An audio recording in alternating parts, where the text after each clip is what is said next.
Good evening. I call to order today's Plan Commission meeting on October 18th, 2023. Roll call vote, please. Commissioner Tucker? Here. Commissioner Shank? Shay or Shank? That's me. Commissioner Shea? Mike. Is he here? I'll come back to him. Commissioner Flores, here. Commissioner Wright? Here. Commissioner Patel? Here. Commissioner Sher Ali? Yes, present. Commissioner Shea? Mike, if you're talking, we can't hear you. I heard you the first time, and then you're gone again.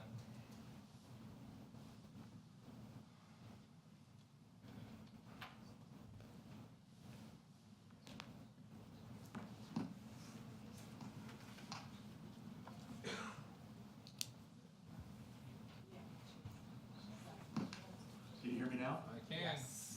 Okay. Okay, there we go. All right, they are calling roll, and they called you. Here. Thank you. 7:06. Okay, is there a motion to approve the minutes from July 19th, 2023 and August 16th, 2023? So moved. Second. Commissioner Shank, second Commissioner Tucker. All in favor, say aye. Aye. Opposed, same sign. Motion's approved. Okay. May I have a motion to open the public hearing for a special use permit for a planned development with variances and concept plan, DuPage Township Resource Center and Food Pantry, northeast corner of Lily Cash Lane and Canterbury Lane. Applicant Gary Marshke, DuPage Township, project number 403.23. Motion? So moved. Commissioner Shank, Second. second Commissioner Tucker. Roll call vote, please. Commissioner Tucker? Here. Commissioner Shank? Yes. Commissioner Shea? Yes. Commissioner Flores? Yes. Commissioner Wright? Yes. Commissioner Patel? Yes. Sher Ali? Yes. Mr. Eastman, you have the floor. Thank you. Before I get into my staff report, I just wanted to mention that on Friday, I did receive 2 additional emails from the applicant. This was after my report was written. Due to those time constraints, staff has not had the opportunity to digest or review all that information. The applicant is obviously here before you to present and answer any of those additional questions and concerns during the public hearing. The applicant is here before you tonight to request approval of a special use permit for a planned development with variances and concept plan to allow for the construction of a resource center and food pantry at the northeast corner of Canterbury Lane and Lily Cash Lane. The aerial, I'll just kind of show you here.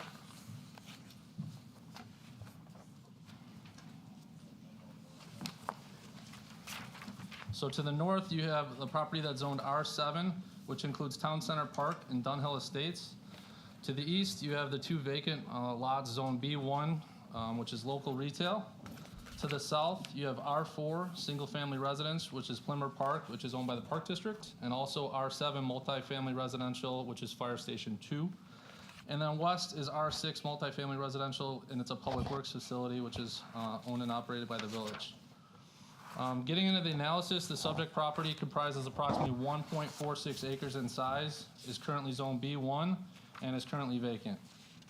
The subject property would have full access off Canterbury Lane to the west and a right-in, right-out off Lily Cash Lane to the south. Detention is being proposed on-site via a combination of an above-ground and underground system. At the applicant's request, the initial hearing on this matter was continued from June 21st to August 16th. The primary purpose of the continuance was to allow the applicant further time to respond to the village and staff's questions and requests for clarifications or additional information, including conducting a traffic study and submitting a security plan. On August 3rd, the village received a traffic impact study for DuPage Township prepared by BLA Inc. Due to time constraints faced by staff was unable to fully review and analyze those findings. This limitation affected staff's capacity to offer well-considered comments and engage in any meaningful discussion at that time. Additionally, upon a cursory examination of the site plan and floor plan used in the study, differences were observed compared to the village's records from the previous formal submission, which was dated April 14th. Therefore, at the applicant's request, the public hearing was once again continued from August 16th to today, October 18th, 2023. On August 4th, the village hired KLOA to conduct an independent review of the traffic study, which was again prepared by BLA. The village shared those results of this review with the applicant on September 1st and requested that the comments be addressed as part of the applicant's resubmittal.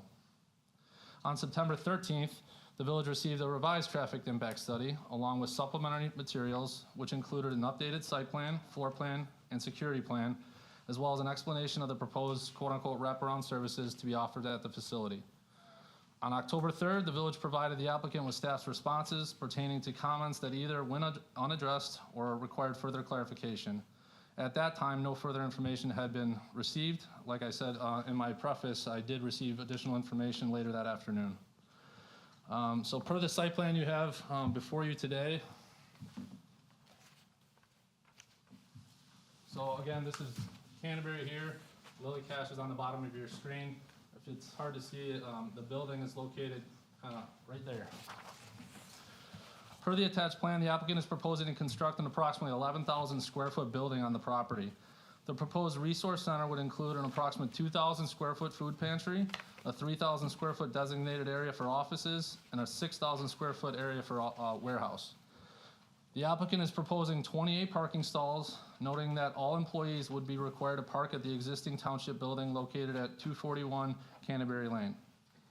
The township's recently published newsletter states that the current food pantry has quote-unquote grown from serving 60 families a month to now serving over 1,000 families a month. The village, as well as KLA, have previously requested figures or estimates about the patronage currently using the township's food pantry and ancillary services, but had not received a response at the time of this report. According to the township's publication and based upon further prior representation that the new facility would keep the same hours as the current food pantry, the amount of traffic would greatly exceed the number of parking stalls, according to the math that we have run. For example, if the facility is open 5 hours on Tuesday and 5 hours on Thursday and 2 hours on Saturday, that is 12 hours per week, which is roughly 48 hours a month. If you have 1,000 families visiting the pantry twice a month, that is over 2,000 site visits, which equates to roughly 42 visitors per hour. This is further reasoning as to why the traffic study should incorporate and analyze traffic from the existing food pantry, which has been requested. The applicant is proposing to allow 2 deliveries via semi-truck per month. KLA has requested that the traffic study show the proposed semi-truck path turning from Lily Cash Lane to Canterbury Lane and vice versa to determine if the geometric modifications are needed at the intersection in order to accommodate the turning path of those delivery vehicles. If such modifications are required, it would be the responsibility of the applicant. Next point would be the public improvements, which include your public sidewalks, streetlights, etc. Within the existing parkway along Lily Cash and Canterbury would remain unaltered as part of any site improvements. Noted that the proposed plan does call for the removal of 2 existing parkway trees in order to install the access drive off of Canterbury Lane. Per the applicant, the hours of operation for the resource center are Monday through Friday, roughly 8 a.m. to 4:30 p.m., Saturday 9 a.m. to 11 a.m. and closed on Sunday. The services associated with the food pantry would be offered between 9 a.m. and 2 p.m. on Tuesday and Thursday, and 9 a.m. Through 11 a.m. on Saturday. In addition, there would be approximately 15 employees, 12 of whom are part-time at this location.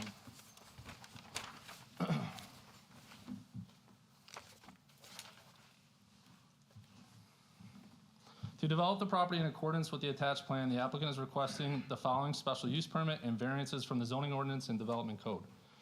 Number 1 is a special use permit to allow a resource center and food pantry. Per the zoning ordinance, neither a resource center nor a food pantry are listed as permitted uses. Thus, the DuPage Township Resource Center and food pantry would require a special use within the B1 zoning district. Per the attached site plan, the applicant is proposing to construct an approximately 11,000 square foot resource center and food pantry facility.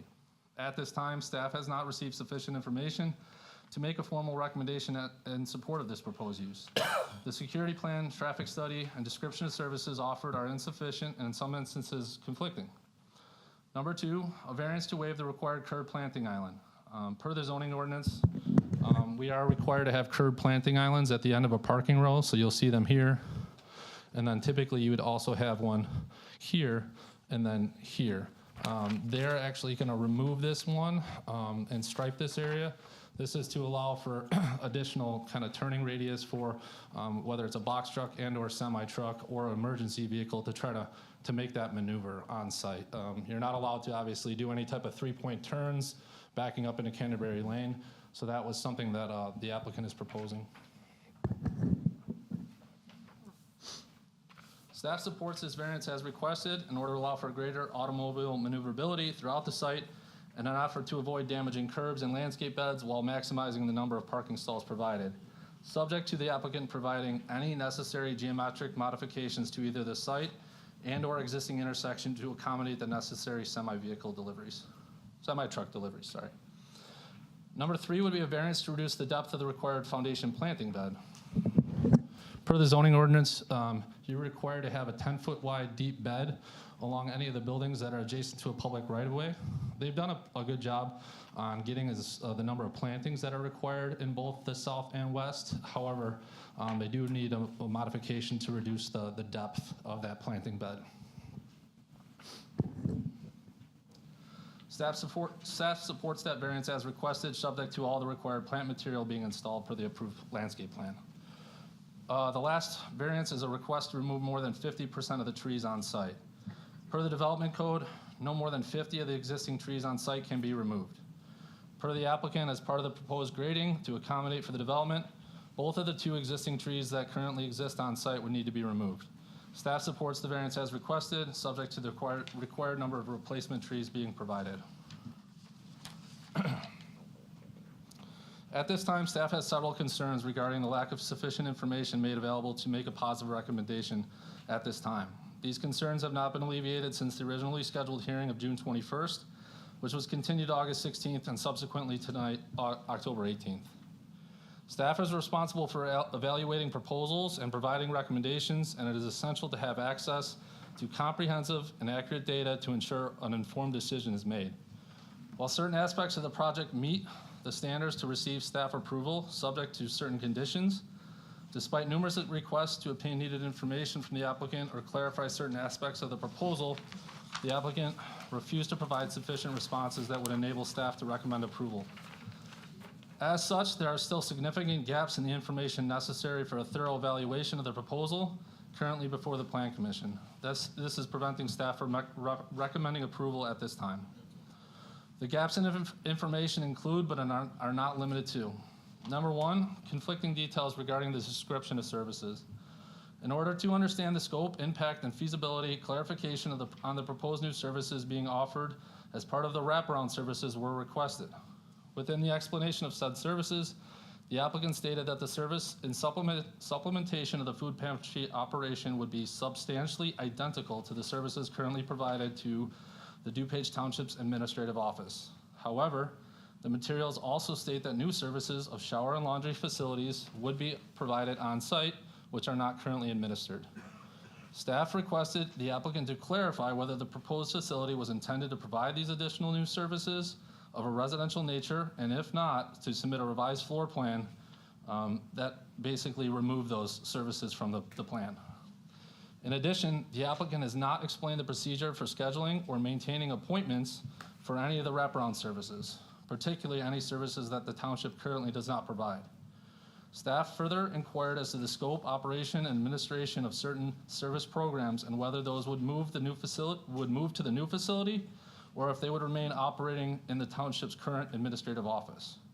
Despite the village's request, no responses, materials, or clarifications were provided at the time of this report. Insufficient analysis of the potential traffic impacts on the existing intersection.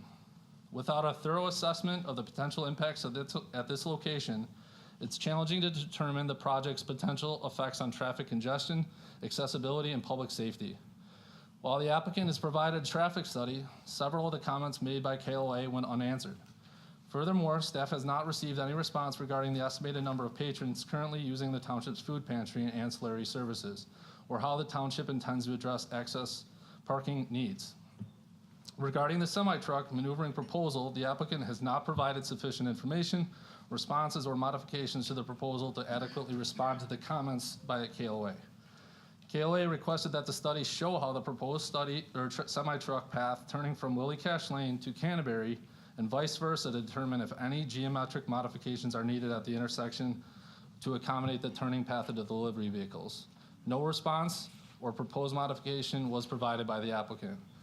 Finally, the applicant's fire truck access plan has not used the current fire truck for the purposes of showing how the ladder truck can enter and exit the property. Last would be the inadequate analysis of impacts to the public safety. Security and safety information are critical for understanding the village's overall sustainability and its capability at this location. The security plan is dependent on the assumption that the township would be providing the substantially identical services at the new facility compared to what it currently offers. However, the materials also state that new residential-style services of shower and laundry facilities would be provided on site, which are not currently administered. Thus, there is a concern that a safety plan premised on providing the same services at those currently offered would be insufficient for the provision of any new residential-style services. Staff's written comments and the applicant's written responses have been made available to the Plan Commission. And based upon the above, staff cannot recommend the Plan Commission approve the special use permit for plan development with variance and concept plan. Before I close my report, I did want to share some of the proposed elevations. So that is the proposed elevation as well as floor plan. So essentially, the food pantry is located in the southwest corner. To the north is the warehouse and dock area. And then in this area, you have the mixture of office as well as those residential style services.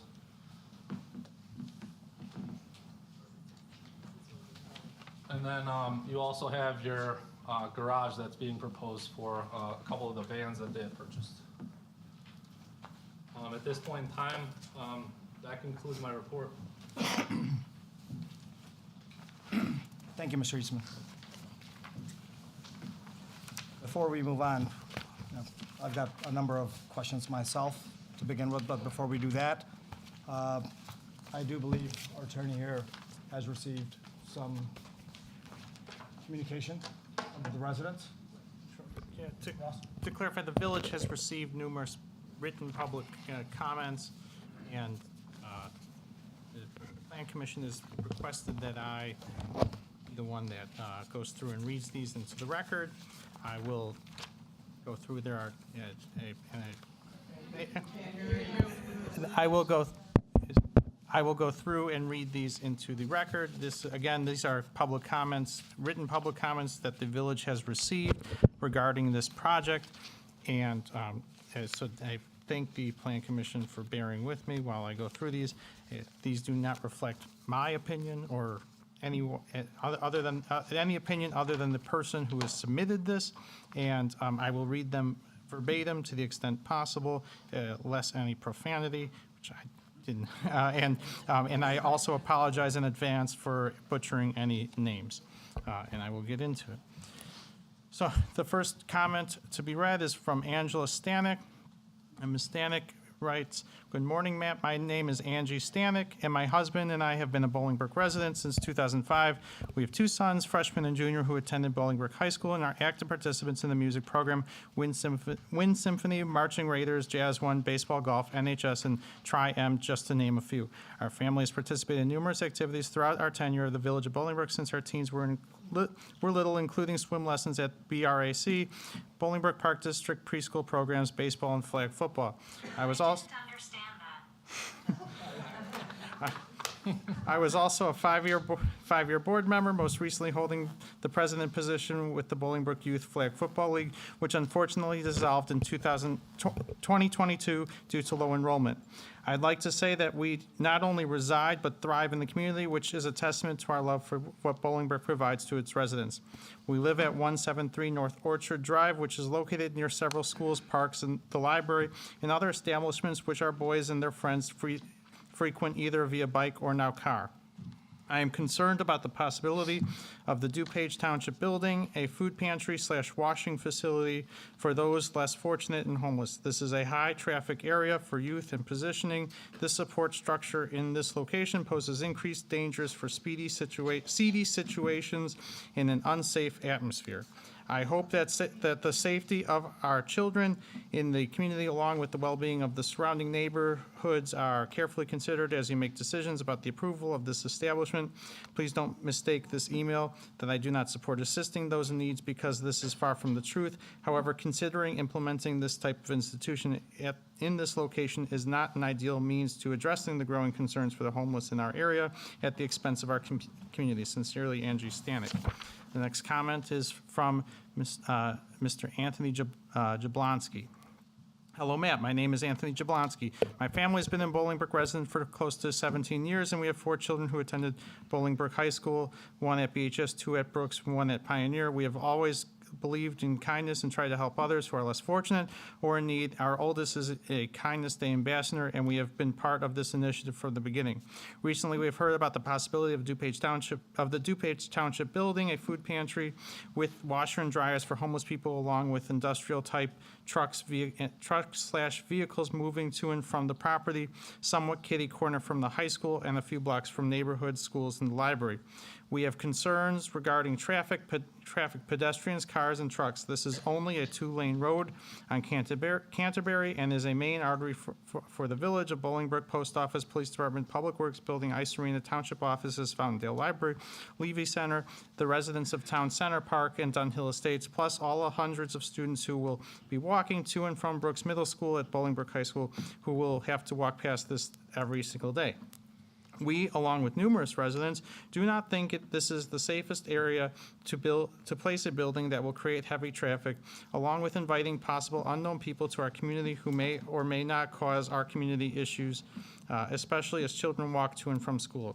Our town already has a vast array of resources that we offer people who are in need, such as For Kids' Sake, Food Pantry at 339 Remington Boulevard, Bolingbrook Church Food Pantry, 301 East Boughton Road, Compass Church, 151 East Briarcliff Road, West Suburban Community Pantry, Woodridge. They accept Bolingbrook residents. They have access to a total of 6 micro pantries, and New Life Church helps by providing diapers to families in need. Northern Illinois Food Bank has such a great resource for this area, and Romeoville has several food pantries as well. So it is unclear why this building is even necessary when the needs of our community are already being met through numerous other resources that are made available throughout our town. Finally, this property was meant for commercial use, so we are very uncertain why this food pantry is even an option at this moment. I hope that the safety of our children in the community and the well-being of the surrounding neighborhoods are carefully considered as you make decisions about the approval of this establishment that could potentially cause negative effects in our town. Sincerely, Anthony Jablonski. Next is from. Can I stop you for a second? No. Well, I'm going. No. You know, people sent these emails in, and you're reading. Sir, them. you may do this during public comment, not at this moment. So please respect it and have a seat. I'm respecting, but you should respect the emails that these people sent, Well, not they're- read them they're- like it's some kind of card. it came from the residents, so sir, please have a seat. I'm reading them into the record. I understand that Please they proceed. read them. And again, these don't reflect. You didn't even look up. Okay. Yeah, so I'm going to continue, and there will be no more disruptions in this Sir, please meeting. refrain from disrupting a public hearing. For the Or- last time. And that's a warning. Next is, we'll be asking you to be removed. So, the next comment is from Linda Stanich, and these comments will also be available as part of the public record. They are written comments. Matt, our names are Mark and Linda Stanich. We have been Bolingbrook residents for approximately 48 years. We are concerned about the possibility of the DuPage Township building a food pantry with washer and dryers for homeless people, along with the industrial-type trucks, vehicles moving to and from the property, somewhat kitty corner from the high school and a few blocks from the neighborhood schools and the library. We've always seen the importance to help those in need who are less fortunate or in need. However, we have concerns regarding traffic, pedestrians, cars, and trucks.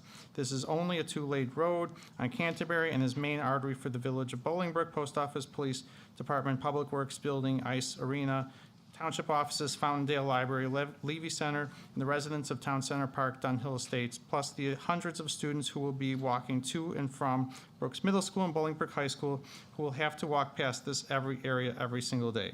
We, along with the numerous other residents, do not think this is the safest area to build a building that will create heavy traffic, along with inviting possible unknown people to our community who may or may not cause our community issues, especially as children walk to and from school. Our town already has a vast array of resources that we offer people who are in need, such as For Kids' Sake Pantry, 339 Remington Boulevard, Bolingbrook, Bolingbrook Church Food Pantry, 301 East Boughton Road, Compass Church, 151 East Briar Cliff Road, West Suburban Community Pantry, Woodridge. They accept Bolingbrook residents. We have access to a total of 6 micro pantries, and New Life Church helps by providing diapers to families in need. Northern Illinois Food Bank has been a great resource for the area, and Romeoville has several food pantries as well. So we're unclear why this building is even necessary when the needs of our community are already being met through the numerous other resources that are made available throughout our town. Finally, this property is meant for commercial use, so we're uncertain why this food pantry is even an option at this moment. We hope that the safety of our children in the community and the well-being of the surrounding neighborhoods are carefully considered as you make decisions about the approval of this establishment that could potentially cause major negative effects in our town. Next comment is from J.M. Colder. It says, Mr. Matt Eastman, I'm writing to inform you on my thoughts of the proposed township food pantry location. I believe that not only is this a terrible location due to the fact that the streets and intersections were not designed for and cannot handle traffic they are already being used for, but also the fact that this is a neighborhood. It was never intended to handle what we, the residents, have to put up with. No other neighborhood has been impacted by the way this neighborhood has. Case in point, since I have moved here, we have had the public pool turned into a private and very busy ice arena, and a church used mostly on Sunday turned into a village center. The village property is being utilized like it never has in the past, holiday walks, concerts, and ethnic outings, to name a few, which is a good thing for the village, but big inconvenience to the residents. We have seen the library over triple in size. The new high school built with the capacity of over 4,000 students and staff, and also the hospital. Not to mention the huge apartment complex and townhouses that add to a traffic problem. This neighborhood has seen a huge increase in traffic and noise. Lillicash Lane and Schmidt are not the size of Route 53, Weber, Boughton, or Remington. I'm asking you and the commission to please take into consideration the negative effects this project will have on this community. There are plenty of more suitable sites in DuPage Township that this project can be located at. Thank you for your time and service. The next comment is from Virginia Anderson. It reads, Dear Matt, thank you for a very forceful letter regarding the food pantry. I certainly agree with you that this project will bring more harm than good to our community. My main reasons are there is no need for another food pantry, as well as we have several already. We should not be expected to provide food for all humanity. I have been a volunteer at Woodridge Community Pantry and know the situations there.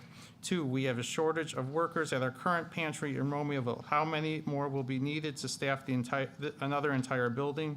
3, the traffic issues has not been properly studied. The traffic studies were conducted on, I believe, a Sunday when there was far less traffic than a normal day. 4, what's with the washer and dryer thing? Never heard about that until recently. And showers? That's all we need is a naked people running through the facility. 5, my friends who live in Center Park are very upset about this plan. Several may move out. I've written to Bill Foster requesting that he take back the funds he gave to our community. This food pantry thing should not be part of the federal debt. So unnecessary. But just another example of pork barrel projects. Thank you for your work on this project. Ross, please clarify that I did not write a letter to anybody. Village staff has not written any it wasn't. letters for or against this project to any resident or anything. Yeah, there's a letter that was circulated from a resident within the village of Bolingbrook. They're here, they could speak to that later. Yeah. No, Jackie, I did not circulate a letter. So, I actually clarified that with her email, and she responded to apologize for that. Okay, You I wanna don't read have- it?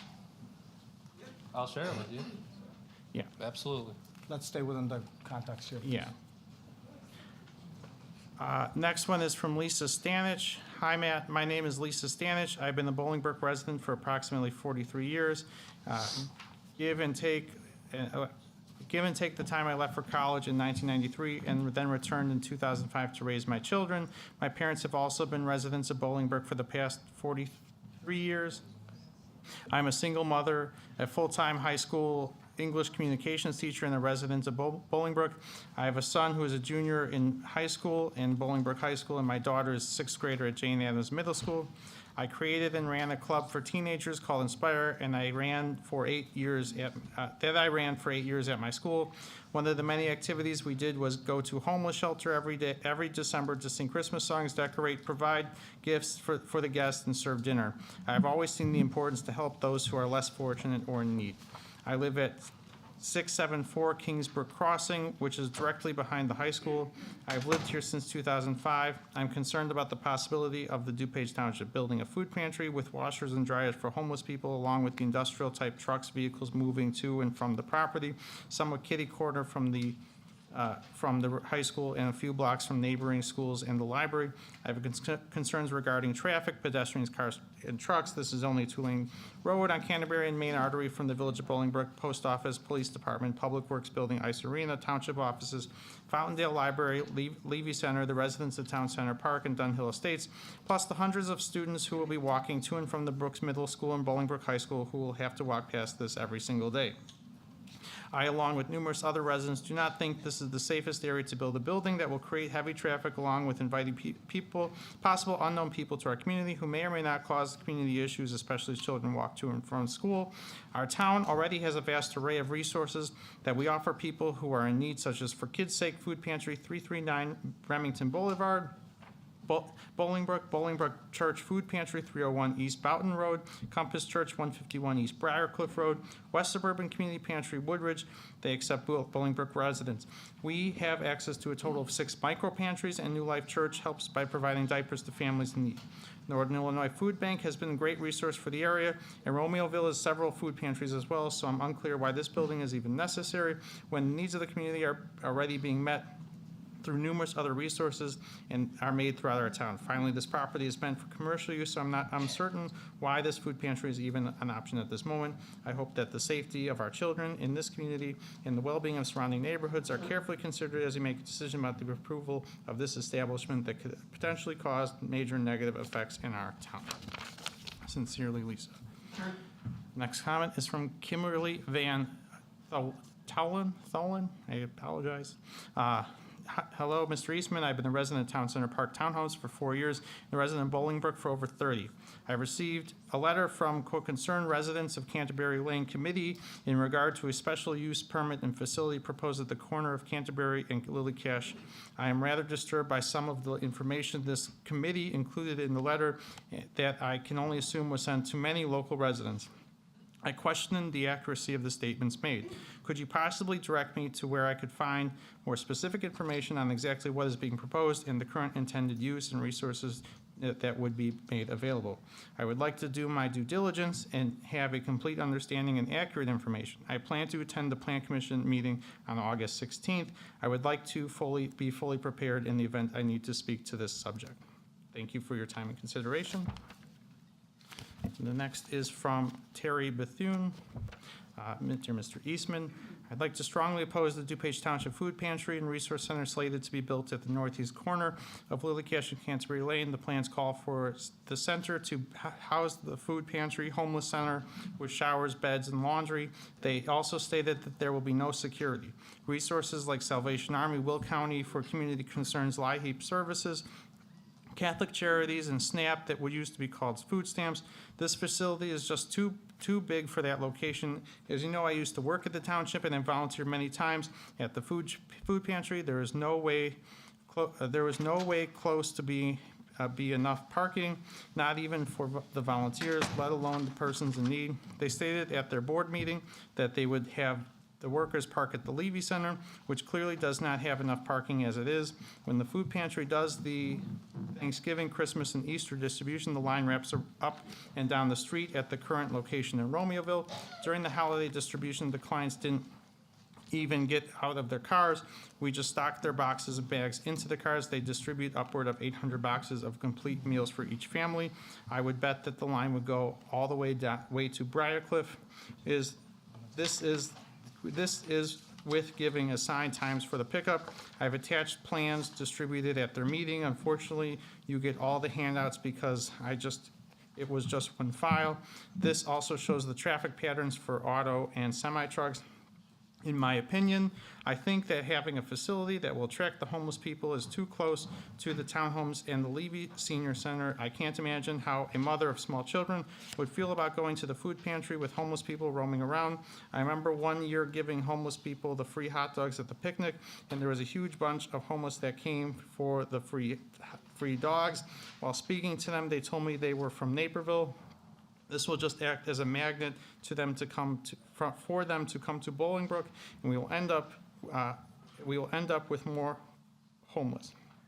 While working at the township, we had one homeless man who came from Naperville come by asking for help. We paid for him to stay at the Ramada Inn in Romeoville for 3 nights. Meanwhile, Kim, the General Assistance and Emergency Assistance Director at the time, found him permanent housing in Aurora.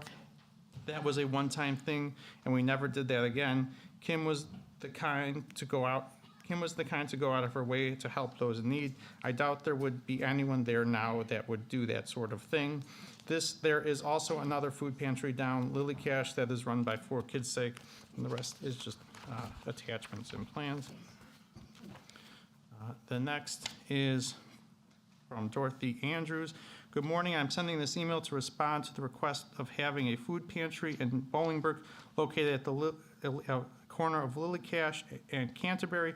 I do not agree with the location due to the traffic that's already in the area, and not to mention safety for the residents, the high school with buses, fire station, residential areas, safety, and police car access.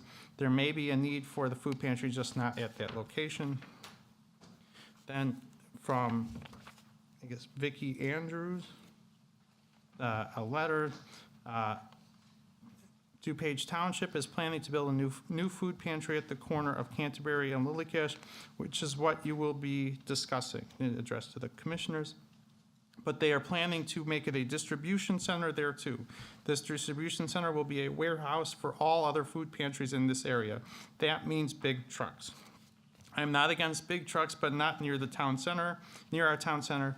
Let's look at the area. There's the Village of Bolingbrook offices, Police Department, Clare Performing Arts Center, Theater on the Hill, Sledding Hill, Community Center, Levy Center, Chamber of Commerce, Public Works, Bolingbrook Branch Court, Rocket Ice Rink, DuPage Township offices, Bolingbrook Library, Post Office, Fire Department, Town Center Park, townhomes, and apartment buildings. Plus, there are many festivals, concert, ice skating events, sledding on the hill, parties at the Levy Center, Halloween and Christmas walks. That's lots and lots of traffic moving in these buildings and events. But wait, we haven't thought about the foot traffic. Our high school and Brooks Middle School students walk on Canterbury and Lilycash at least twice a day. Do we want to add big truck traffic to all that other traffic? Leave the big truck traffic on Remington, where the children are not walking, playing, where our village entertainment is not being held. To stop the distribution center, vote no on the DuPage Township Food Pantry / distribution. Thank you. The next one is from William Road, addressed to the commission. Food pantry or no food pantry? This is not the question. The question should be, why are we spending more taxpayer money on building a new food pantry when there is a new food pantry on Remington within 0.9 of a mile from the proposed site? Has there been a feasibility study done that proves we need a food pantry at Canterbury and Lilycash? Why are they closing the Romeoville Center food pantry? If we need more food pantry, why close one? Why spend millions to build a new food pantry when there are lots of buildings standing empty? Why not update the food pantry in Romeoville with the $3 million federal tax money that the township received? They said Canterbury and Lilycash has better public transportation. The same bus 834 travels past both sites. Better public transportation. Is Canterbury and Lily Cache able to handle more traffic? There's a stop sign there, no signal. Wonder how much it will cost us to put in a traffic light at the corner. I think the questions could go on. I'm not even thinking of the food pantry, distribution center, warehouse. This is an unsafe, unthought-out plan. Please vote no on building the food pantry at the corner of Canterbury and Lily Cache. Next is from Julie B. Addressed to the commissioners, I'm against building a food pantry / distribution center at the corner of Canterbury and Lily Cache. There's a lot going on in the town hall area. The post office trucks, village trucks, police cars, fire trucks, rocket ice traffic, Levy Center, all the events and student traffic are part of the moving traffic, plus the townhomes and apartments in the area. Adding a food pantry in this area is just adding to a very busy corridor. It is an accident waiting to happen. Please do not allow a food pantry to be built on the corner of Canterbury and Lily Cache. Addressed to the commissioners from Jeffrey Owen. I'm against building a food pantry distribution center on the corner of Canterbury and Lily Cache. There's a lot going on at the town hall center, post office trucks, village trucks, police cars, fire trucks, rocket ice traffic, Levy Center. All the events and student traffic are all part of the moving traffic, plus townhomes and apartments area. Adding to the food pantry in this area is adding to a very busy corridor. It is an accident waiting to happen. Please do not allow the food pantry to be built on the corner of Canterbury and Lily Cache. And Mr. Rob Bayer submitted the same comments as the prior two. We also have additional emails from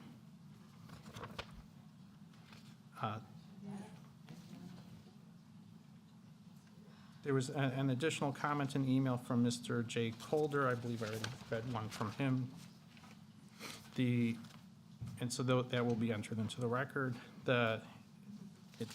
For the record, it appears to be a negative comment. Another comment from Sharon Gagliardi.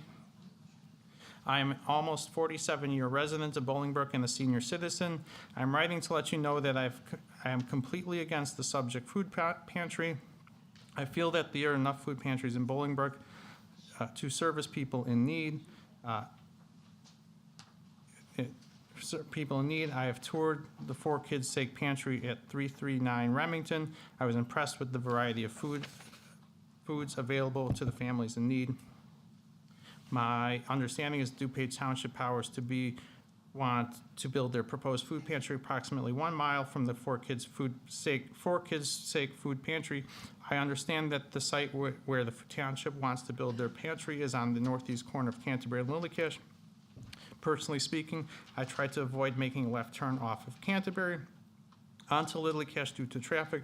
Building a food pantry at that location will only add to existing traffic at the specific location. Safety for students walking to and from Bolingbrook High School in that area should also should be taken into consideration too. This email from me is twofold. One, I don't feel Bolingbrook needs another food pantry.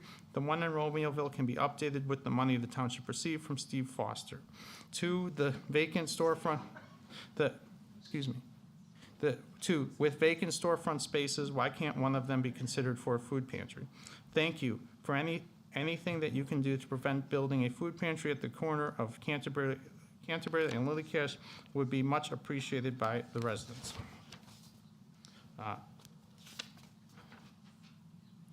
Another email from Gail Hicks. Dear, addressed to the commissioners.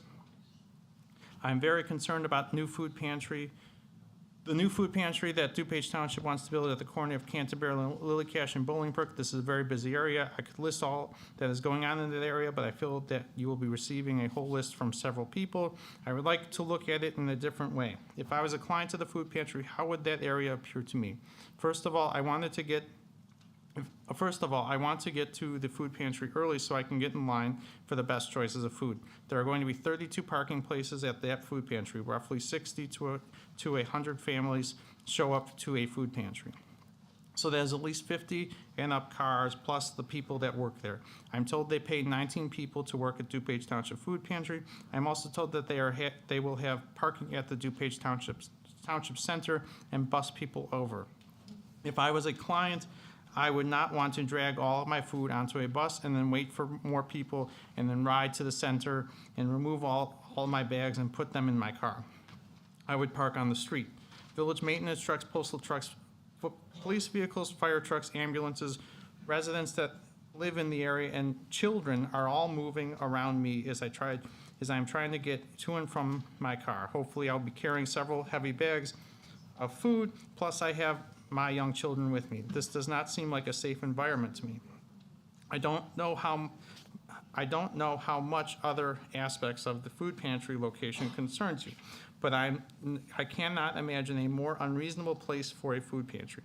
Besides the busy area, DuPage Township wants to build a food pantry 1 mile from an existing food pantry. I happen to volunteer at For Kids' Sake Food Pantry, 339 Remington Boulevard in Bolingbrook. There is lots of parking, so the people are away from busy road, and the clients can get bags and bags of food twice a week, every week. Why do we need another food pantry so close to this existing one? Lastly, DuPage Township already has a food pantry at 719 Parkwood Avenue, Romeoville, Illinois. DuPage Township proposes to close this food pantry to build a $6 million taxpayer food pantry within a mile of an existing food pantry in a very busy area. There's plenty of land that DuPage already owns on 719 Parkwood to expand and upgrade without spending such an exorbitant amount of money.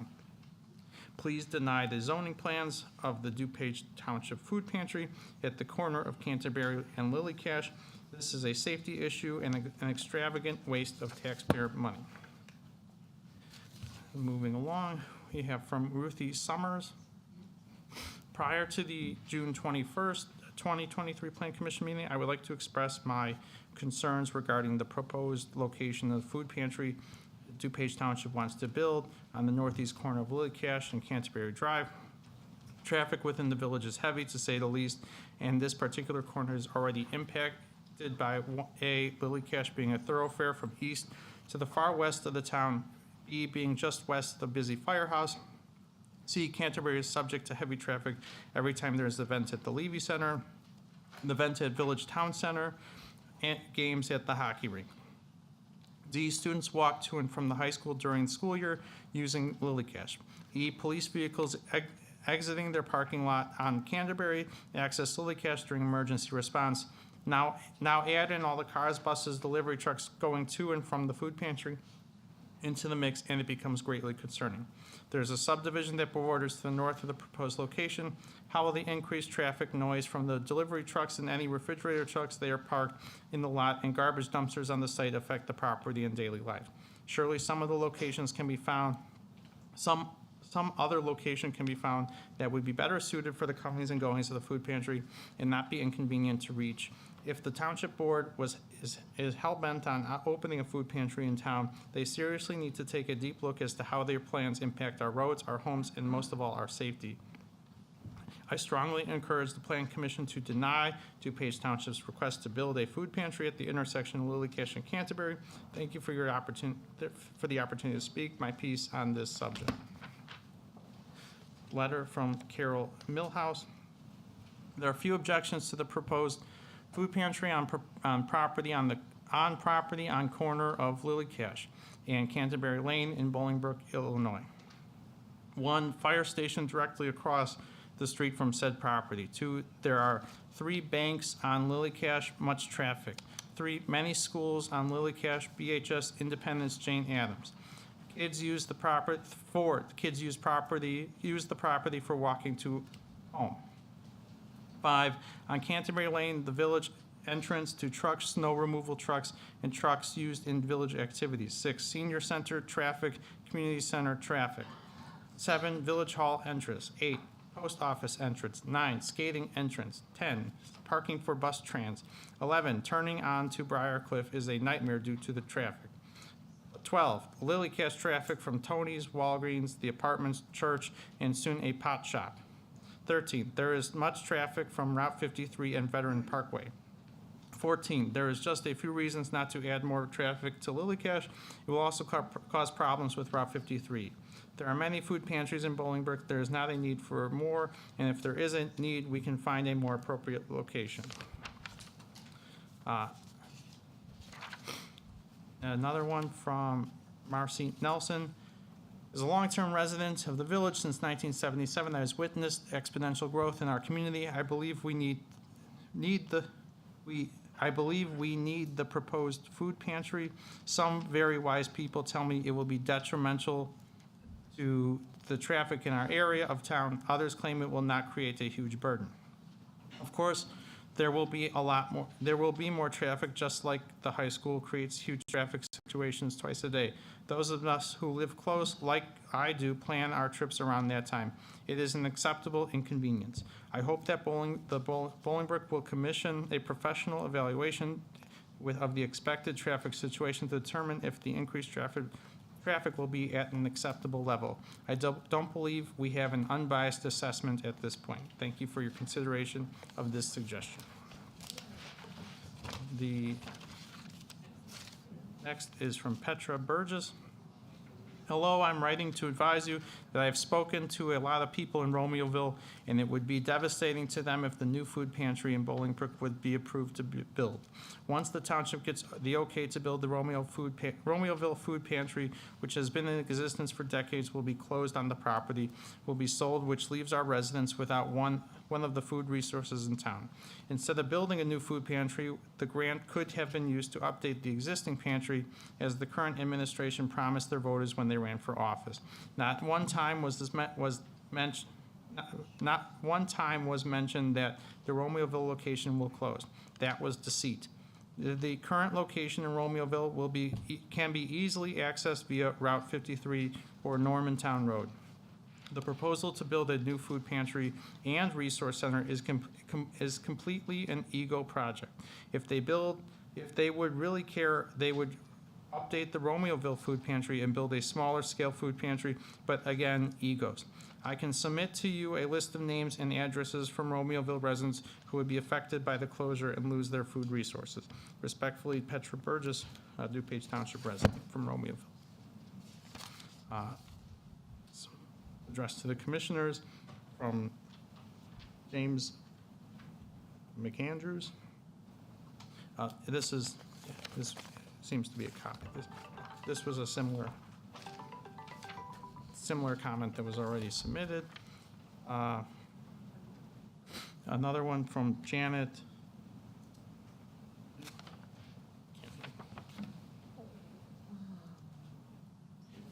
From Janet G, from Janet G, thank you. I am against building a food pantry distribution center at the corner of Canterbury and Lilycash. There's a lot going on in the town hall area, the post office, trucks, village trucks, police cars, fire trucks, rocket ice traffic, Levy Center, all the events at the student traffic are all parts of moving traffic, plus townhomes and apartments in the area. Adding a food pantry in this area is just adding a very busy corner. It is an accident waiting to happen. Please do not allow food pantry to build at this corner.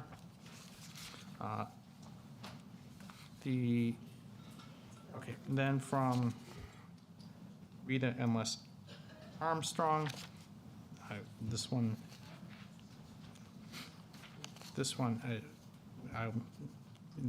they're limited to 3 minutes each, so I will cut off myself. I would like to share my concern regarding the proposed site of the new food pantry. Let me share also that I am totally against even building a food pantry when we have several food outlets, food pantries, and other micro pantries already in town and nearby suburbs which allow our community to go to.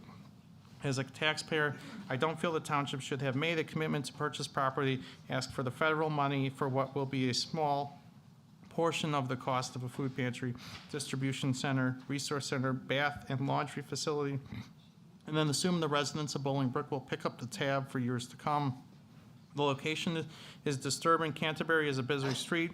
From the post office, the ice arena, village community building, residential housing, the township building, the senior Levy Center, and they have daily activities with seniors driving and parking.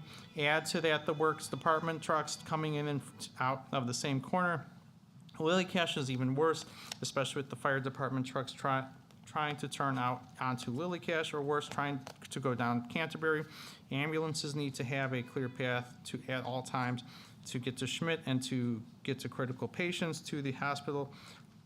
How well will that go with lanes tied up for people waiting to get into the food pantry? And let's not forget both car traffic and foot traffic of children from Bolingbrook High. With so many vacant buildings in non-residential or high-traffic areas with large parking lots, did they decide on this corner? A traffic study needs to be done for the days that there will be food deliveries from Northern Illinois Food Pantry, who have large trucks, food deliveries from local stores, the days the other locations are picking up food from the distribution center, the actual days of the food pantry operation, and the days that the Senior Levy Center hosts senior daily activities and parties, which have grown to over 225 seniors, the Public Works entering and exiting Canterbury onto Lilycash. Think about large food truck pulling in and the fire department trying to get to a fire at the same time, both on Lilycash. This is when we need to think of safety of all residents. With over $3 million of the township received, the original DuPage Food Pantry could be given an expansion and facelift. It would still be accessible to everyone who visits it now, including Romeoville residents, where this is their only outlet to get food. There are several warehouses available in town which would be better facilitate the food pantry, in addition to being a food distribution center for the Northern Illinois Food Bank proposed by the township supervisor. A larger warehouse would also allow the supervisor to get his resource center, showers, and laundry facilities all under the roof of, if he insists on not investing in what the township already has in Romeoville. And that is the time for this one. The remaining comments will be available as part of the record. How many more of these do you have that are written? Excuse me, that would be out of order. We're going to. This is There's out a of few more. order. This is incredibly disrespectful You- to the residents who are here. It is not disrespectful. You will have your opportunity to speak, ma'am, under public comments. Please proceed. Again, no more disruptions. I'm trying to get through these, and then we'll be done, and we'll be able to go through the actual hearing process. So there will be order, or people will be asked to leave. Thank you. Again, we have one from Mr. Roselle G. It is the same comment about it. For food pantry or no food pantry, this is not the question. It seems to be a verbatim comment that was previously read. The following are the same comment, it seems, from Chalem M. Little, Gretchen Shore, and a resident at 7 Shenandoah Court, and they read as follows. DuPage Township is planning to build a new food pantry in the corner of Canterbury and Lilycatch, which is what you will be discussing, but there are also planning to make it a distribution center too. The distribution center will be the warehouse for all food pantries in this area. That means big trucks. And this is the comment that was previously read about the large trucks and students and et cetera. This seems to be a verbatim copy of that letter. It'll be part of the record. Jessica McAndrews writes that I am against building a food pantry at the corner of Canterbury and Lilycash. There is too much traffic at Canterbury now. Have you ever driven on Canterbury when Rocket Ice Skating Rink is busy with parents and their children crossing the street, or when there is an event at Village Town Center, lots of people walking and crossing, or when the children are sledding on the hill? There is also Brooks High School student foot traffic on Canterbury and Lilycash. You must watch for pedestrians in Canterbury all the time. Adding much more traffic to this area is very unsafe. Please vote no on the zoning plans of the DuPage Township Food Pantry. It is a safety issue. The same comment was submitted by Lorene Hild that I just read. The same as was from Sue Vestal, Frank McKay, Jerry Hicks, and Mike Bellep. Again, I apologize for the names of people who just signed. This slightly varied one from resident at 276 Sioux Drive in Bolingbrook. It just says, I'm against the building of a food pantry distribution center on the corner of Canterbury and Lilycash. There's a lot going on in the town hall area, the post office trucks, village trucks, police cars, fire trucks, rocket ice arena, the ice traffic, Levy Center, all the events, the student traffic, and part of moving traffic, plus townhomes and apartments in the area. Adding food pantry in this area is just adding to very busy corners and the accident waiting to happen. Please do not build a food pantry at the corner. Another comment from Gail. Gail, who resides at 131 Monticello Circle, is another about the safety. I'm against building a food pantry. Begins. Same comment from Greta Sanzimir Crowder and Jay Crowder. And the same comment from Judith Road, as well as Diane B. from 364 Whitewater. And the same comment from Pamela Bezic, 463 Pheasant Chase Drive. And same comment from Gail K. Divers, 116 Lee Lane in Bolingbrook.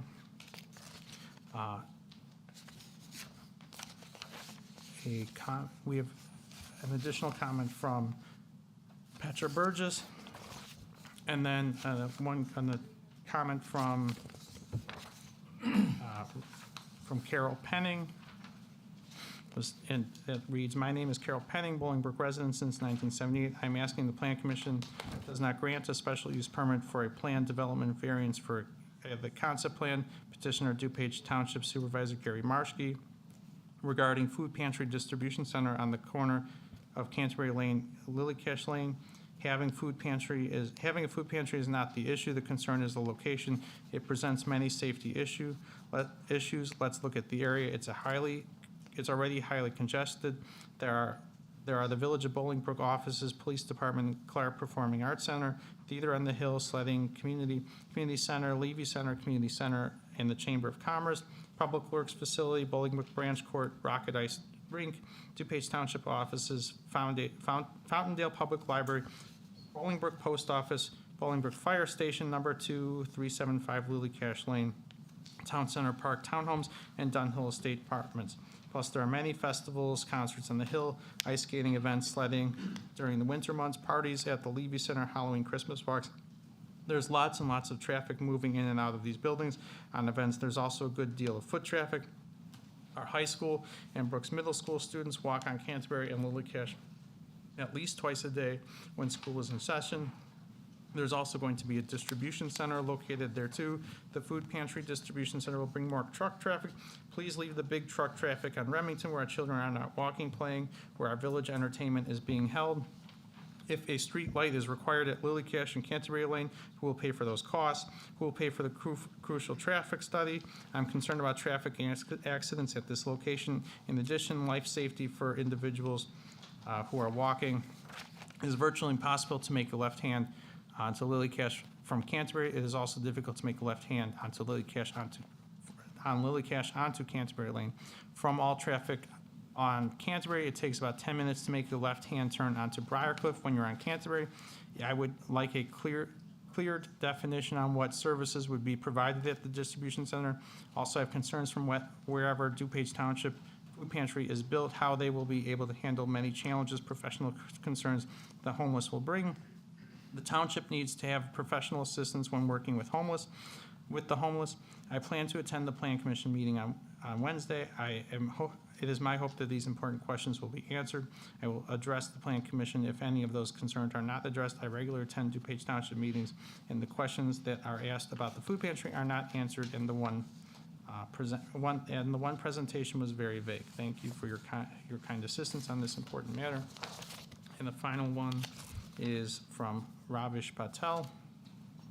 I hope this email finds you well. I'm writing to express my family's concern regarding the proposed food pantry distribution center at the corner of Canterbury and Lilycash. As residents of the community, we believe it is essential to voice our apprehensions regarding this development. Firstly, the area surrounding Canterbury and Lily Cache already experiences a significant amount of traffic due to the various buildings and events taking place nearby. Adding a food pantry distribution center to this location would only exacerbate traffic congestion, potentially leading to further disruptions and safety issues for both motorists and pedestrians. Moreover, the corner of Canterbury and Lily Cache sees substantial foot traffic with individuals frequently crossing the area to access nearby amenities and events. Introducing a food pantry distribution center in this already busy area would intensify pedestrian congestion and create challenges for those navigating the vicinity. In addition to concerns about increased traffic and foot congestion, we anticipate the food pantry distribution center would attract more truck traffic, leading to additional noise pollution and potential damage to the road infrastructure. These factors can negatively impact the overall quality of life for residents in the surrounding neighborhood. While we understand the importance and necessity of having a food pantry distribution center within the community to support those in need, we believe that the careful consideration should be given to its specific location. We kindly request the alternative sites be explored, taking into account the potential impact on traffic flow, pedestrian safety, and surrounding residential areas. We sincerely hope that you will take our concerns into account and evaluate the potential implications of locating the food pantry distribution center at Canterbury and Lily Cache. We believe that a comprehensive assessment of alternative options would ensure a more harmonious integration of this vital community resource. Thank you for your attention to this matter. We trust you will give due consideration to our concerns and engage in open dialogue with the community to find the best possible solutions for all parties involved. Should there be any opportunity for public input or discussion regarding this proposal, please inform us so we may actively participate in that conversation. That would be the end of the. Thank you, Mr. Suckler. Get a glass of water? Thank you. Thank you. And again, thank you to the Plan Commission for bearing with me for that. Those will be entered and submitted into the record for this hearing. Thank you. Mr. Eastman, is there a representative here from DuPage Township? Yes. Yes, Mr. Chairman. Mark Hanley, attorney on behalf of the township. Okay. I do have a list, so if you're going to be the one, please. Mr. Chairman, Please go ahead and sign in. thank you for the opportunity to address this board and the public assembled tonight. My name is Mark Heinle. The last name is spelled Heinle. I'm an attorney with Ansel Glink. We represent DuPage Township. With me as well tonight, depending, I guess, on how granular the questions get, we have a variety of officials and consultants here on behalf of the township as well. The supervisor, Gary Marshke, is here.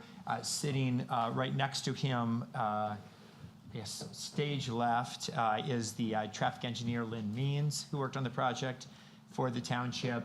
The township clerk is here. We also have with us the architect of record, Mr. Jeff Braun. Our food pantry manager is here as well. Ruth, I am sorry, I don't actually know your last name. Ruth Marino is here. She runs the food pantry that was referenced in Romeoville, and if there's any operational questions about how a food pantry operates or how that food pantry operates, certainly she'd be well positioned. Thank you for that, and thank you for the introductions. If you would just raise your hand, right hand. You swear to tell the truth at this public hearing? I do. Okay. Let me just run through my list, if I may, with the commission's permission. Wraparound services. We've seen a lot of inconsistencies here within the scope of this project, that the phrase wraparound services has been used very loosely. I'd like to find out what the definition is of wraparound services. Also, the substantially identical services. If the township is already offering this service at their current location, what separates this location from that? Second of all, the showers and the laundry facility also. Oh, right. Was there going to be more? It's easier for me to respond to one question at a time than a cumulative. Okay. All right, very good. I guess first, just as a matter of order, I have a couple of procedural questions just to keep this as efficient as possible. May I assume that for the record, everything that the township has submitted to the village is part of the record and this body has had a chance to review it. I ask because amongst those materials is a written description of the services to be on offer. I mean, I can read it, but if it's already part of the record, I can offer a general summary, but presumably, Mr. Chairman, you've yes, seen that? It's been made available to all of us. Yeah, okay, very good. So I guess with that, can you clarify what your question is then? So my if you've reviewed that? question would be, it states that substantially identical services will Yes. be offered at this new location. That's right. And also, it states the addition of showers, laundry facility Mm-hmm. as such. So how does that define or translate into substantial services? Sure. So the township, by law, first of all, just by way of overview, the General Assembly dictates in Illinois the township government is responsible and obligated, in fact, to provide a variety of public aid services. This is throughout the public aid code as well as the township code.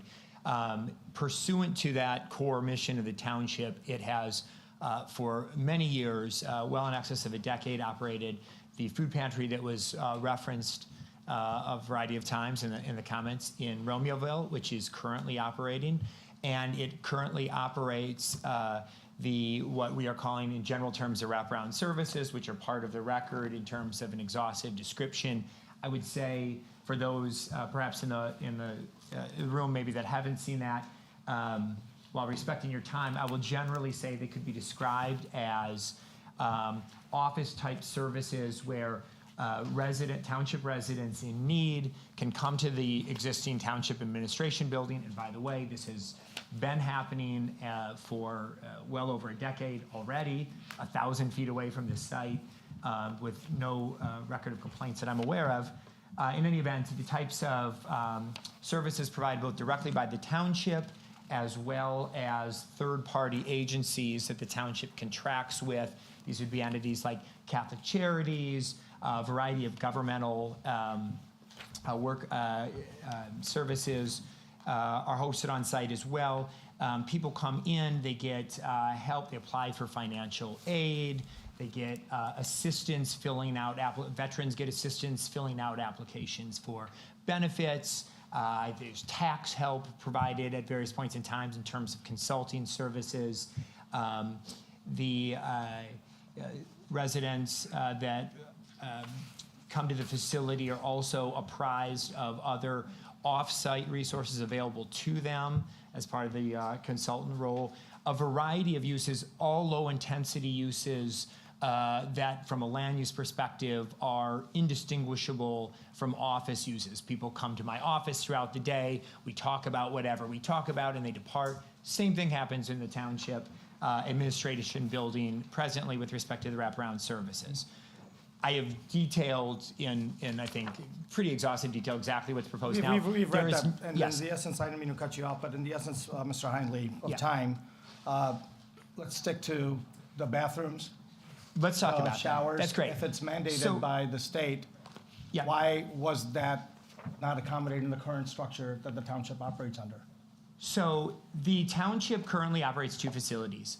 You asked if we operate these 2 facilities offer identical services, why are we looking to open a new facility? And the answer to that question is that there is, as you would imagine, something of an overlap between the constituencies that utilize the wraparound services and those that are in need of the food resource assistance. And those people are presently inconvenienced, and the township staff and volunteers are inconvenienced by having to staff 2 separate facilities. There's significant economies of scale by housing these under a single operational facility. And the township, as a practical matter, despite all of these letters describing that there is no local demand or need for these services, the township found that more than 70% of the food pantry users in Romeoville are actually Bolingbrook residents. So we thought it would be better to bring it closer to the need, which we think will also help with some of the parade of horribles described with the traffic, which is, of course, not borne out by the traffic study before you and not identified by your consultant, KLOA, as a significant concern either. With respect to the shower and laundry facilities, I'm glad you asked. because the vast majority of the concerns that I've heard expressed and the township has received has revolved around this relatively small element of a much larger overall proposal. To be clear and to combat disinformation, as is revealed on the site plan, the township is proposing 2 showers. The township is proposing 2 stackable washers and dryers that would be accessible to township residents. The township is limited by law to servicing only township residents, so concerns about poor people being bussed in from other locations are unfounded. We're not allowed by law to service them, so the concerns about becoming a magnet for folks from elsewhere, I think, are unfounded and probably not based in the reality of our legal limitations. Anyway, so these 2 stackable washers and dryers and 2 shower facilities would be made available to people that need them on a pre-scheduled basis. So it would not be long, I mean, the township would be control of who accesses them and when. The services as described in our materials would not be scheduled during hours when the facility is otherwise open to the public. So there would not be an overlap of people that needed those services with people that might be on site for food pantry services or receiving a consultation regarding veterans benefits or the like. However, the village or the township facility would be staffed during these times. There'd be no unsupervised usage, no pileups of people because it would be controlled by a scheduling basis.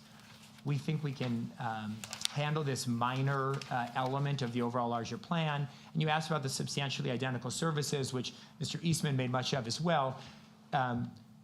If the township indicated it was offering identical services, we would have said so. The reason we said substantially identical services is we are proposing a host or an umbrella of services, an 11,000 square foot facility, and those services, with the exception of 2 showers and 2 stackable washer and dryers, are literally identical to what the township has been doing well in excess of a decade and doing it well.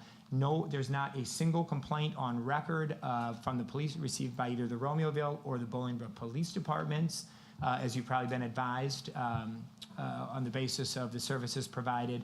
And so we think it is an accurate characterization to say the services proposed are substantially identical. All of that said, if the tail is wagging the dog here and the 2 showers and 2 laundry facilities would undermine the township's ability to carry out its statutory mission and prevent the construction and operation of this multi-million-dollar facility in this location, the township would humbly remind this body and, of course, the village board eventually that part of your responsibility and part of your right is to authorize approval subject to conditions. So while we think we can perform all the tasks proposed in a safe and secure manner that's respectful of the community and doesn't have any off-site impacts, if the village disagrees with that assessment, an approval could be conditioned on whatever limitations you see fit. And we would certainly ask you to defer to the township's expertise in providing the services proposed.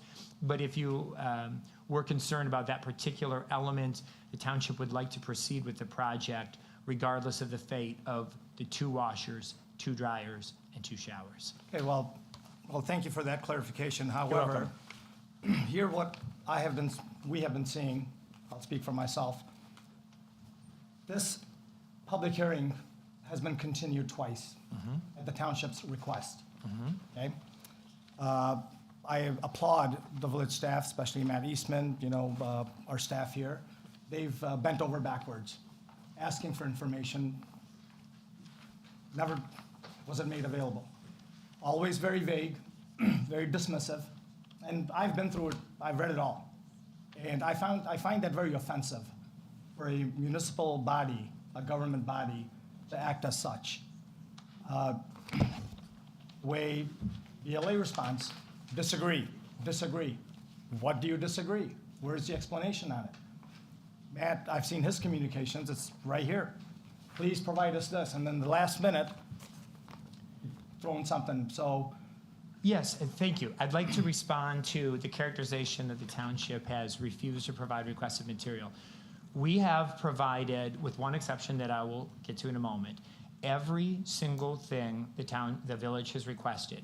The village village staff, Mr. Eastman, has requested that in response to, I think, some challenges early on in this process, that the village the township, hold on to its responses so it can respond in a single bundle rather than piecemeal to the questions. So the last round of comments from the village, and everything prior had been responded to, was provided to the township on October 3rd. Those resulted in some redrawn engineering drawings, which are part of the record. As Mr. Eastman said, these were provided on October 13th. They resulted in further traffic analysis as well as additional narrative provided by the township to respond to those questions. We held those things until all elements were ready. We responded, 10 calendar days later, I guess that's 6 or 7 business days later. It's part of the record. I can go through those October 13th submissions with you. I would love to hear more about the refusal to submit information. I'm not aware of it. I've been involved with this process since approximately June, and since that time, we've responded to everything asked of us. And because the requests for information have been very thorough and very voluminous, and we welcome the opportunity to explain in detail what we propose, it has taken time to assemble those answers. We submitted the traffic study, I don't have the date in front of me, I believe in early August. We received questions and comments from the village's traffic consultant on August 22nd. Those were responded to, I believe, in early September. If I'm misstating the dates, the record will correct me. This is all in the record. Those elicited yet more comments, which were given to us on the 3rd and responded to on the 13th. So I guess what I am saying is, it is true that the process has been protracted. And it is certainly not only the right, but I agree, a credit to village staff for the thoroughness in terms of vetting this. But it has nonetheless taken time to assemble the answers requested. And I think as we stand before you this evening, and as every single question asked by the village has been answered, with the one exception that I can think of, the village asked if we would provide traffic counts from the existing Romeoville facility, and that is not part of the record because we did not generate those traffic counts. However, because of the tight deadlines we were dealing with at the end when that request was reiterated on October 3rd, what we did in lieu of that, and as part of the record, we submitted our usage data from September 2023 for the Romeoville facility, and as you can see from that information in our disclosures on October 13th, the village staff report overestimated by more than a factor of 2 the guesstimated vehicles who were accessing the site. The busiest day of the month, the cars that accessed the site varied anywhere from, I think, about approximately 50 or 48 on a low day. The highest day of the month was 95 or 96 cars spread over 5 hours. So the data suggested at its absolute peak, approximately 20 cars an hour accessed the existing food facility. You can feel however you wish to feel about that, of course, but the data is before you, and the township was compliant in providing that data as best we could. The data provided on the traffic counts, and Mr. Eastman, you may want to chime in here. It's day and night from what we're seeing, from what was submitted, and what KOLA says. It's a pretty respectable, very respectable company from my recollection. They've dealt with townships. They've been dealing with townships for a very long time, and it just does not jive. Can you be specific? It's hard for me to... Mr. Eastman, would you chime in here? Yeah, I think one of the things, Mark, you kind of hit at was we've been requesting that the numbers from that facility be injected into the actual traffic study versus simply breaking down the building by use. So what BLA did was take it as, all right, the food pantry is a retail use, so we'll use that. And then the office is an office use, and then the warehouse is a distribution, so we'll use that. And they kind of compiled their stats that way versus what we were requesting, and so was KLA, is that take the existing numbers of the facility and use that as your basis of the traffic study. That wasn't said once, that was reiterated multiple times, and I didn't think it was an unworthy ask of the applicant. I personally visited the existing location on October 5th. I just did simply a drive-by. I noticed approximately 15 to 16 vehicles parked in front of the building, and then approximately 20 to 25 cars, from what I could see from the street, the public right-of-way. I did not go back there, kind of in the back of the building in a, a circle motion as they waited to be called up to pull up to receive their groceries. So, the numbers are somewhat conflicting in my mind. I don't really understand how there can only be 10 cars there per hour, but I witnessed well over 35 or 40 at the facility. So that's kind of my concern at this point in time. Thank you, I appreciate that. And ultimately, I will I'll defer to Ms. Means as to any particular traffic things, but I wanted to note something for the record. The site is zone B1 local retail. So I'm going to read to you some of the uses that do not, in terms of traffic generation, that do not have to come to you to ask for permission to open and operate on this particular site, to be specific. So I understand the concern about food pantry traffic. We've submitted September 2023 data. The following uses could occupy and operate this site and not have to get anything from the village other than a building permit based on the zoning. A grocery store, an apparel store, a department store, a cell phone store, a beauty shop, and there's a long list. I don't need to tell your own code to you, but I humbly submit to you that the traffic to be generated by this store would be significantly less by any measure, by our September 2023 data, by Matt's testimony based on what he witnessed on October 5th, than the grocery store permitted as of right to occupy this site.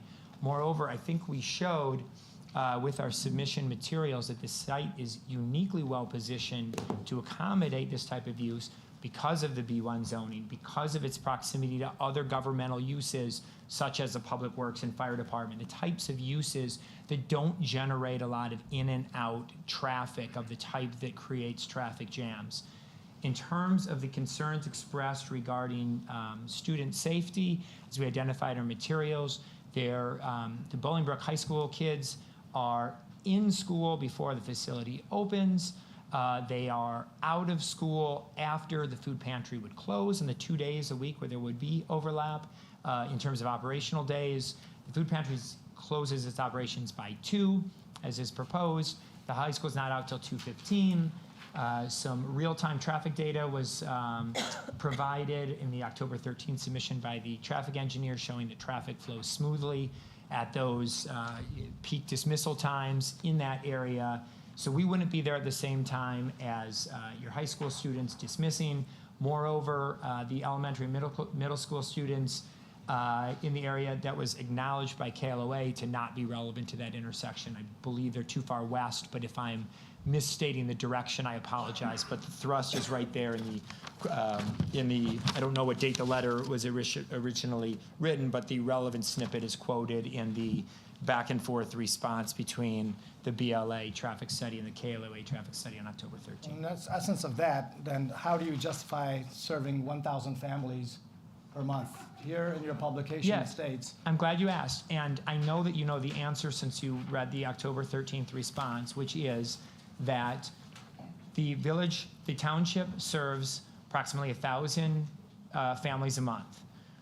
What the staff did is they took that number and they said, 1,000 families a month, okay, they're coming twice a month to the facility, so that means 2,000 visits a month, and then they calculate some math based on the operational hours. And as we pointed out in our response, the 1,000 families a month service is actually a reflection of 1,000 unique site visits a month.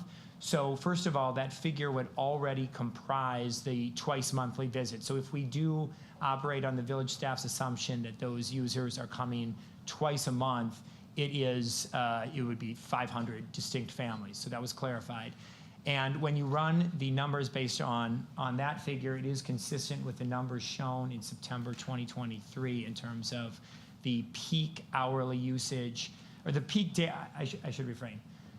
The peak daily usage on any day in September was 96 separate visits. Now, if we assume for the moment that that involved 96 separate cars, which may not be the case, but it certainly couldn't be more than that, But if we assume that no one accessed via public transit, nobody walked, nobody carpooled, there's 96 separate cars, we simply divided that by the 5 hours of operation on that particular Tuesday to come up with our estimate of 20 visits an hour, which obviously is a mathematical, my dad's a math teacher, it's 19 an hour, but who's counting? The village is counting, but be that as it may.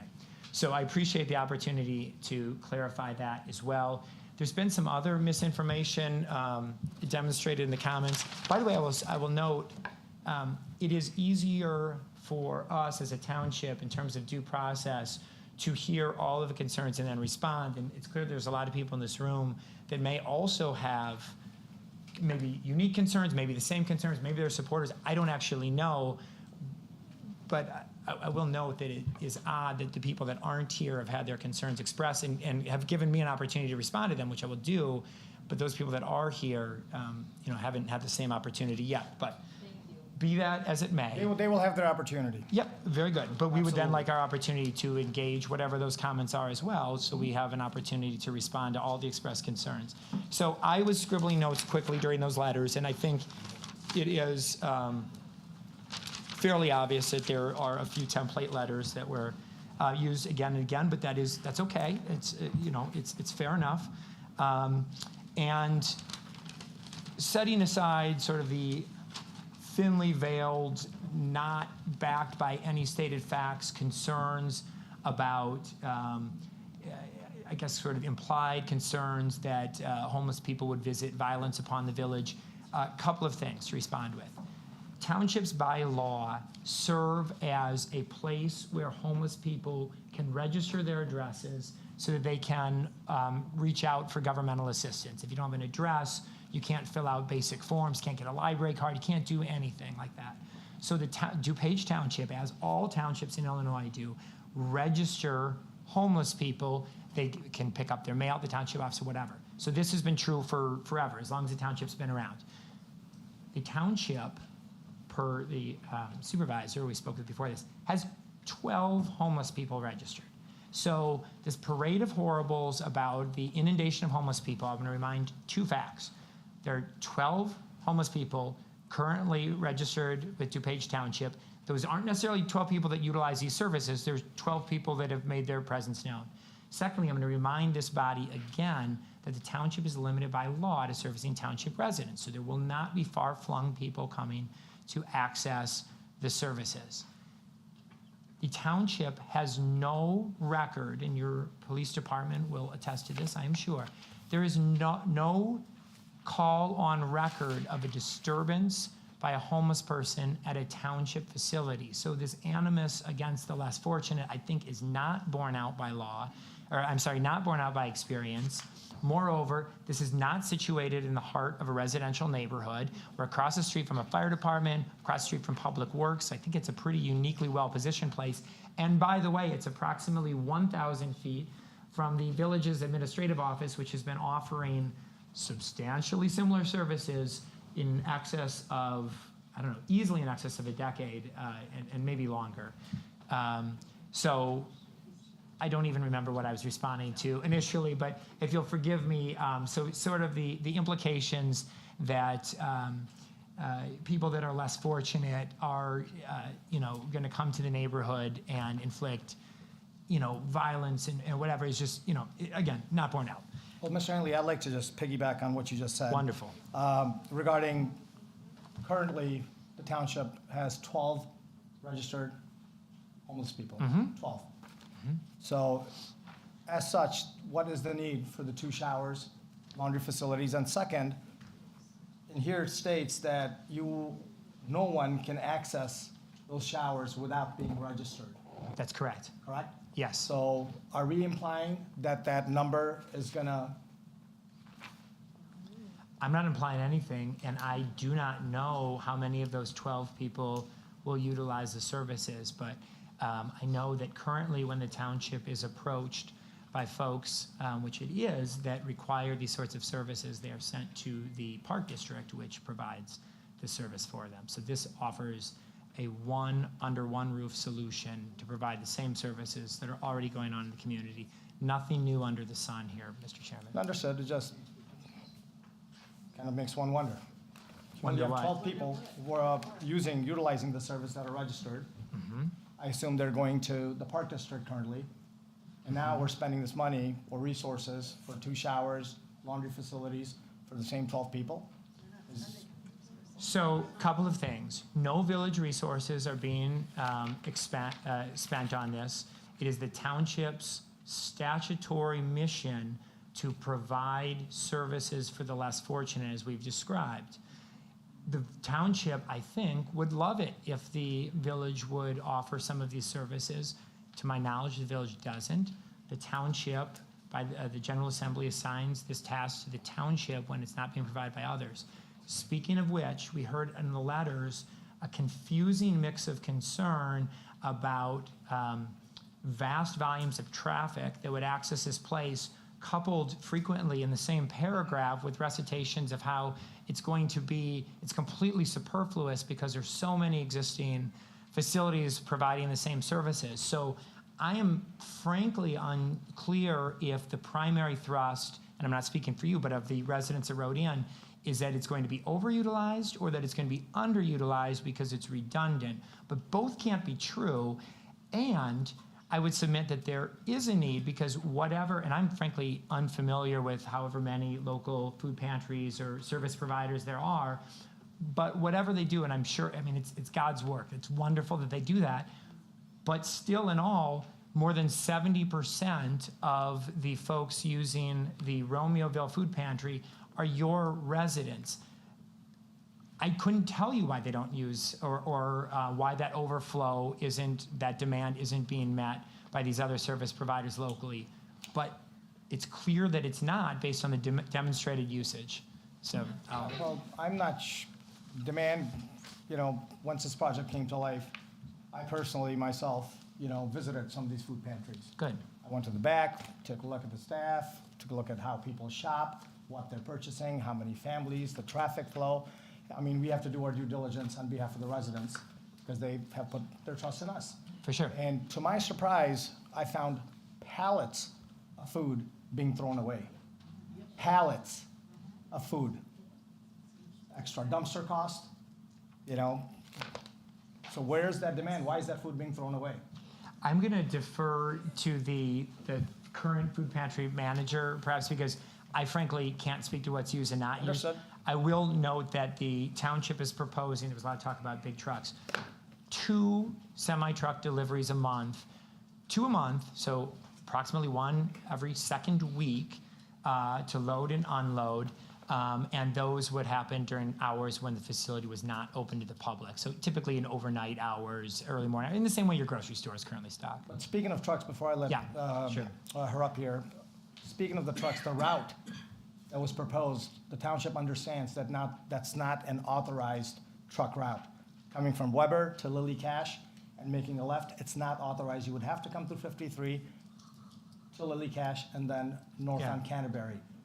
To be frank, I'll fall on my sword here. I can't intelligently engage that comment. Would Ms. Means, can you Matt, respond? is that to- accurate, Mr. Eastman? Is there not a warehouse on Lily Cash? So those warehouses that you're referencing, they get their traffic from Veterans Parkway. Lily Cash and Schmidt are both non-truck routes. Now, obviously, there are trucks that you'll see, and they are allowed to make local deliveries. However, when they contact the village, they're supposed to take the shortest route possible from the highway. So you should be coming from the shortest direction to make that delivery and then going back. Obviously, those trucks, when they drive across some of these roads that weren't designed for it, it takes its toll. So we do try to make those trucks go the shortest route possible. Can I answer about the garbage that he questioned about? Yeah, you'll have to be sworn in, so. You just have to come up and we'll swear you. Yeah, I hope the township isn't prejudiced by some of the granular details. I'm probably not best positioned to speak to, so I'll defer on the traffic or truck route issues to people that can better address those.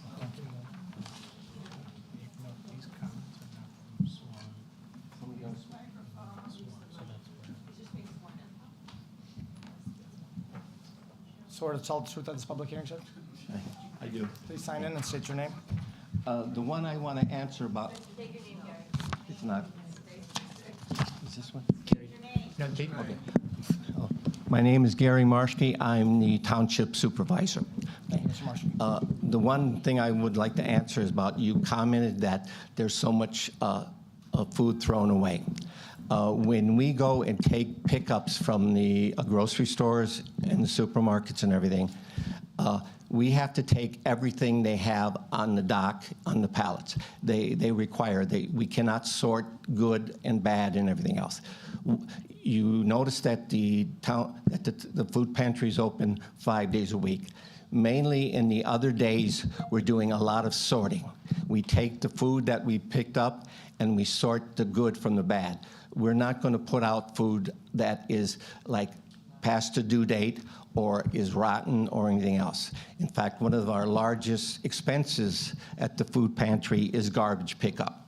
Okay, so we sort it out, okay, and then we use the good, and then we put it on the shelves and that. We will not put out food that is past the due date or that has some rotten or fruit or anything else like that. So that's why you see so much thrown out. And that's typical in almost every food pantry in the entire state. They have to do a lot of sorting. And how many pickups do we do a week now? 41. 41. And counting. Yeah, and we usually get 1 or 2 pallets from the stores, and then we have to, the people at the food pantry are sorting that out, taking the good, and then we use that and the bad. Now, the food that we get from Northern Illinois Food Bank, of course, there's nothing to sort because that is always good because we're paying for it. Can you Okay. just clarify real quick? What was the 41?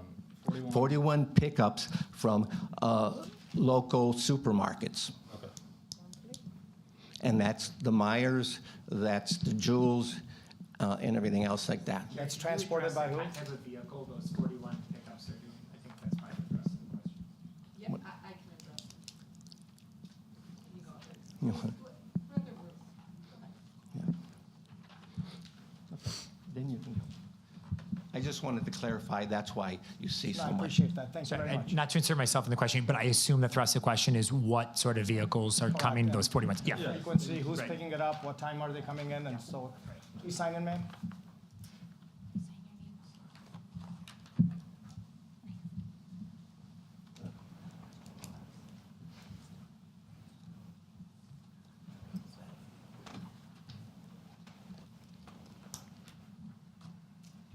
Do you swear to tell the truth at this public hearing? Your name? Ruth Moreno. Welcome. Please proceed. So what was your question? I'm sorry. Regarding the pickups, the 41 pickups that was just mentioned by Mr. Marshke, who's picking these up? What kind of vehicles, times? We have our trucks, and they're picking up we have 3 trucks, and they're doing the pickups. They split the pickups, so it's just coming in. The traffic is just our trucks, And what size trucks are these? semi trucks. They are semi-trucks. Oh, I'm sorry. I'm sorry. I am sorry. Box trucks. I'm They're sorry. box trucks, 26-footers, 32-footers, somewhere around there. And 41 pickups, what's the frequency, days and times? We do pickups every day, different stores every day. But 7 days a week? no, we do 6 days a week. 6 days a week. So 41 pickups, 6 days a week. That's 6 pickups a day, 6 pickups a day. Yes. Okay? But those would not be necessarily separate truck trips, is that correct? They would No, be, it's, you stop by a Myers, put some food in, you go to the next store, Yeah, put the more food same, in the the same same truck. truck goes to different stores. Like, for example, there's 2 trucks out. They have their route already, so they pick up one store, and from that one, they go to a different store. It's not necessary like a lot of trucks. It's just 2 trucks out. And will these trucks be stored on the new property? I assume? Yes. Okay. There's a enclosed garage. None of the 28 code compliant 28 parking spots are going to be occupied by township personnel, township vehicles, what have you. Thank you for the clarification. Thank you. You're welcome.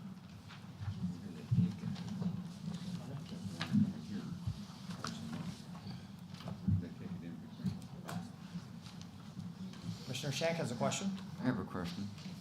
If you're gonna make 41 pickups, and you're only going to go to the food bank twice a month, where does the food go in between? I mean, you're running trucks every day of the week, right, pick up? I'm not sure I'm following your question. You've got 41 different locations that you're going to? No, And there's 41 unique pickups, which does not translate into 41 vehicle trips, by the way, but 41 Right. unique You need to pickups a find week what a is what the pickup is testimony then. is.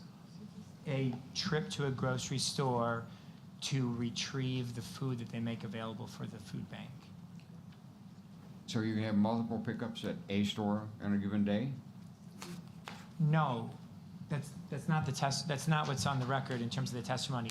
What's been said is there are 41, If you're picking up materials okay, virtually every day of the month, right, Monday through Friday? Monday through but you're Saturday. only delivering I it to the assume, food yeah. bank Yeah. twice a month. Anyway, you generally, yes, understood. Where's it go in between? Where's the food, you will see on the site plan, is it behind me? There is a warehouse facility on the site. In fact, it's the largest Right, single but you're only element of gonna the put site. You're only gonna put material in there twice a month. But you're picking it up, No, I'm sorry, there are 2 semi-truck deliveries a day. There were concerns expressed about, deliveries per day? good point, thank you. I'm glad everyone's still so dialed in at 9 o'clock.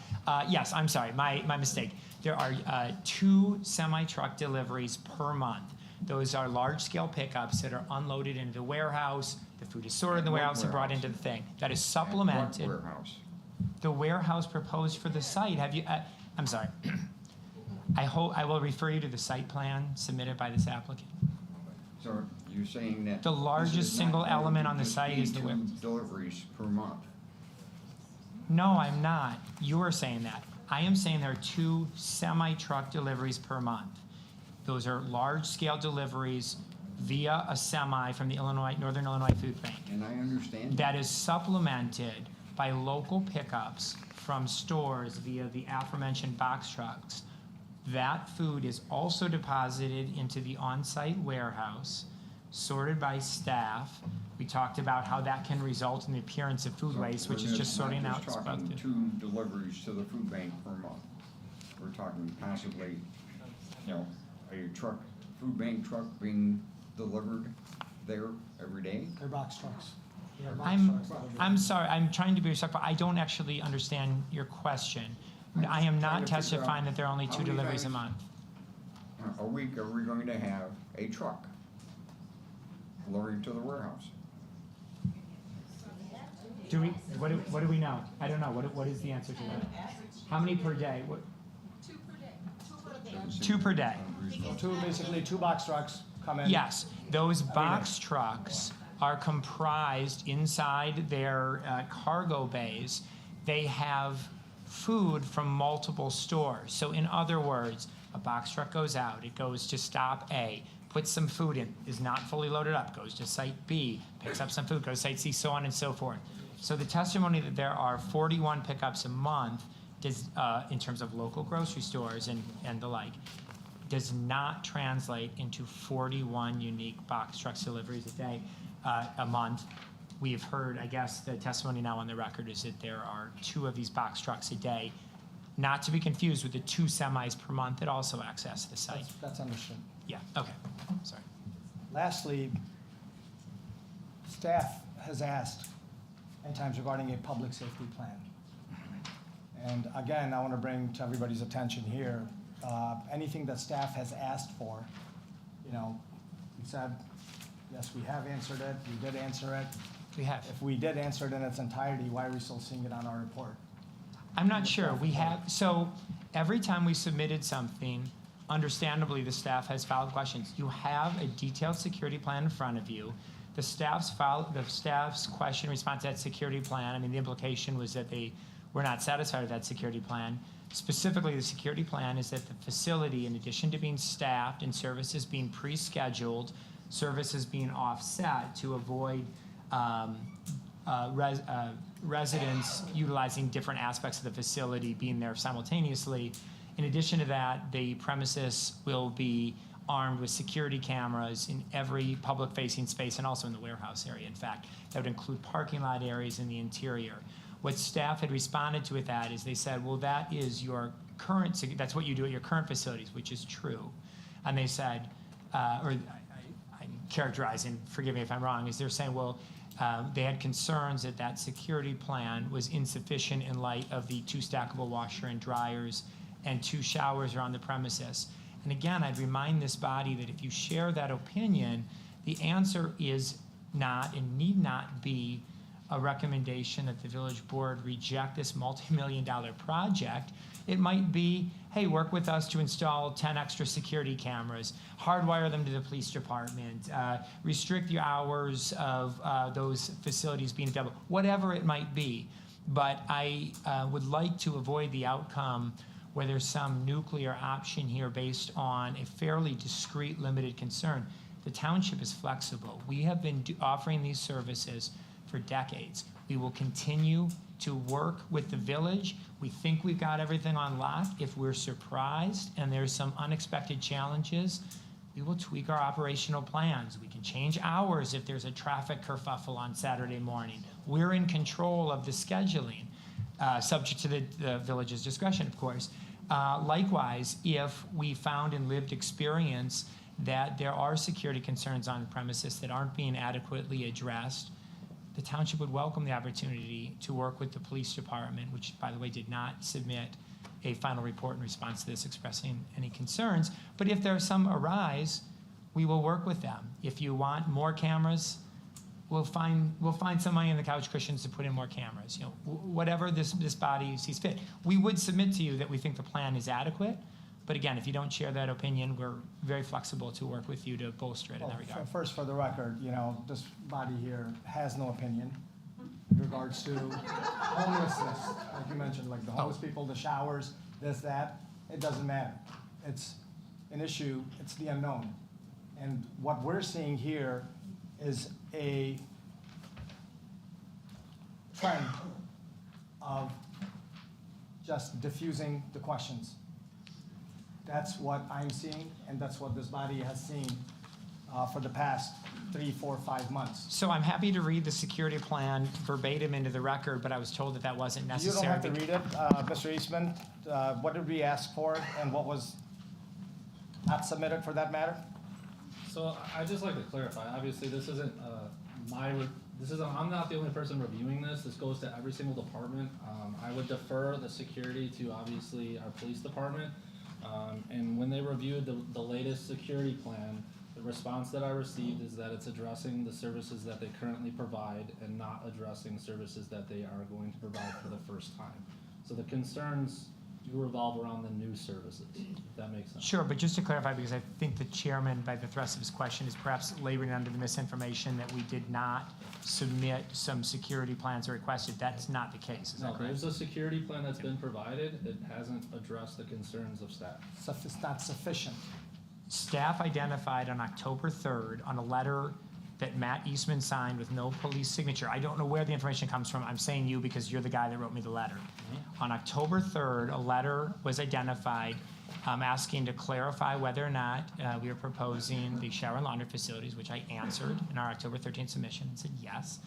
He expressed his concern about the security plan, and my response is of record, which was that we think it's going to be adequate. We can be flexible to the extent that it's not, reminding him of the fact that it is going to be scheduled, so there's not going to be queues. It will be offset from other operations and the like, as you know, as I've detailed previously. So nothing's been not responded to. Of course, as I've said, that's not the same as saying that your body will find those plans sufficient. And to the extent that you're not, that you don't feel that way, we would welcome, constructive feedback from the police department or whomever as to how the plan could be bolstered to satisfy those concerns, which I guess are not about the homeless, but do revolve around the people that will use the showers and laundry. And you'll forgive me that it's hard to interpret that in any other way. No, we understand that, and it is the unknown. You know, it's not in black and white, but these are exactly the services. This room's gonna be used for this, that's what's gonna happen here. It's been kind of like a vague gray area, the wraparound services, the terms and the terminology. Okay, at this point, you are, I think, you're stating your opinion, which you're entitled to, but it does fly in the face of the record before you, where I keep referring to. We have a security plan. It's in front of you. It's in your, or presumably it's in front of you. It's in the submitted materials. It's been on record since August. We have I think it's a 3-page description of wraparound services. It clearly expresses what has been offered historically, what's going to be offered, and emphasizes the fact that the only difference is the aforementioned 2 showers and 2 stackable washers and dryers. And I mean, at this point, we're just going around and around with you characterizing the submission as vague and me responding by pointing you to the record where we have detailed plans in front of you and the rest of the board. Point noted. Got another Commissioners. You ready for something off topic from what we've talked about so far? We'll both find out at the same time. You've got a garage facility annotated there, and other than overnight parking, up there on the upper right-hand corner of the page. Is somebody got the clicker that could have me looking at something other than the landscape plan? It's probably there, but I don't Slide know. it left or right, it should, see Yes. the arrows on the left? Yes, see those arrows? I touched that. Mistake. You and me both. Oops. No, I did it. He went from one. Yeah. I understand your apprehension. So you just want to utilize this more? Yeah, sure. Okay, Okay, garage. Other than overnight parking for the box trucks, if you will, what other activities will be taking place insofar as vehicle maintenance, storage of materials? I don't think anything is proposed other than just a holding No facility maintenance for on, the nobody fleet checks the oil, vehicles. there's no air compressor or anything in there to fill up tires? Correct. Nothing. So fire department can walk in there and say, this is a vacant building, except for when the truck is parked there. Yes, You're on record. yes. Thank you.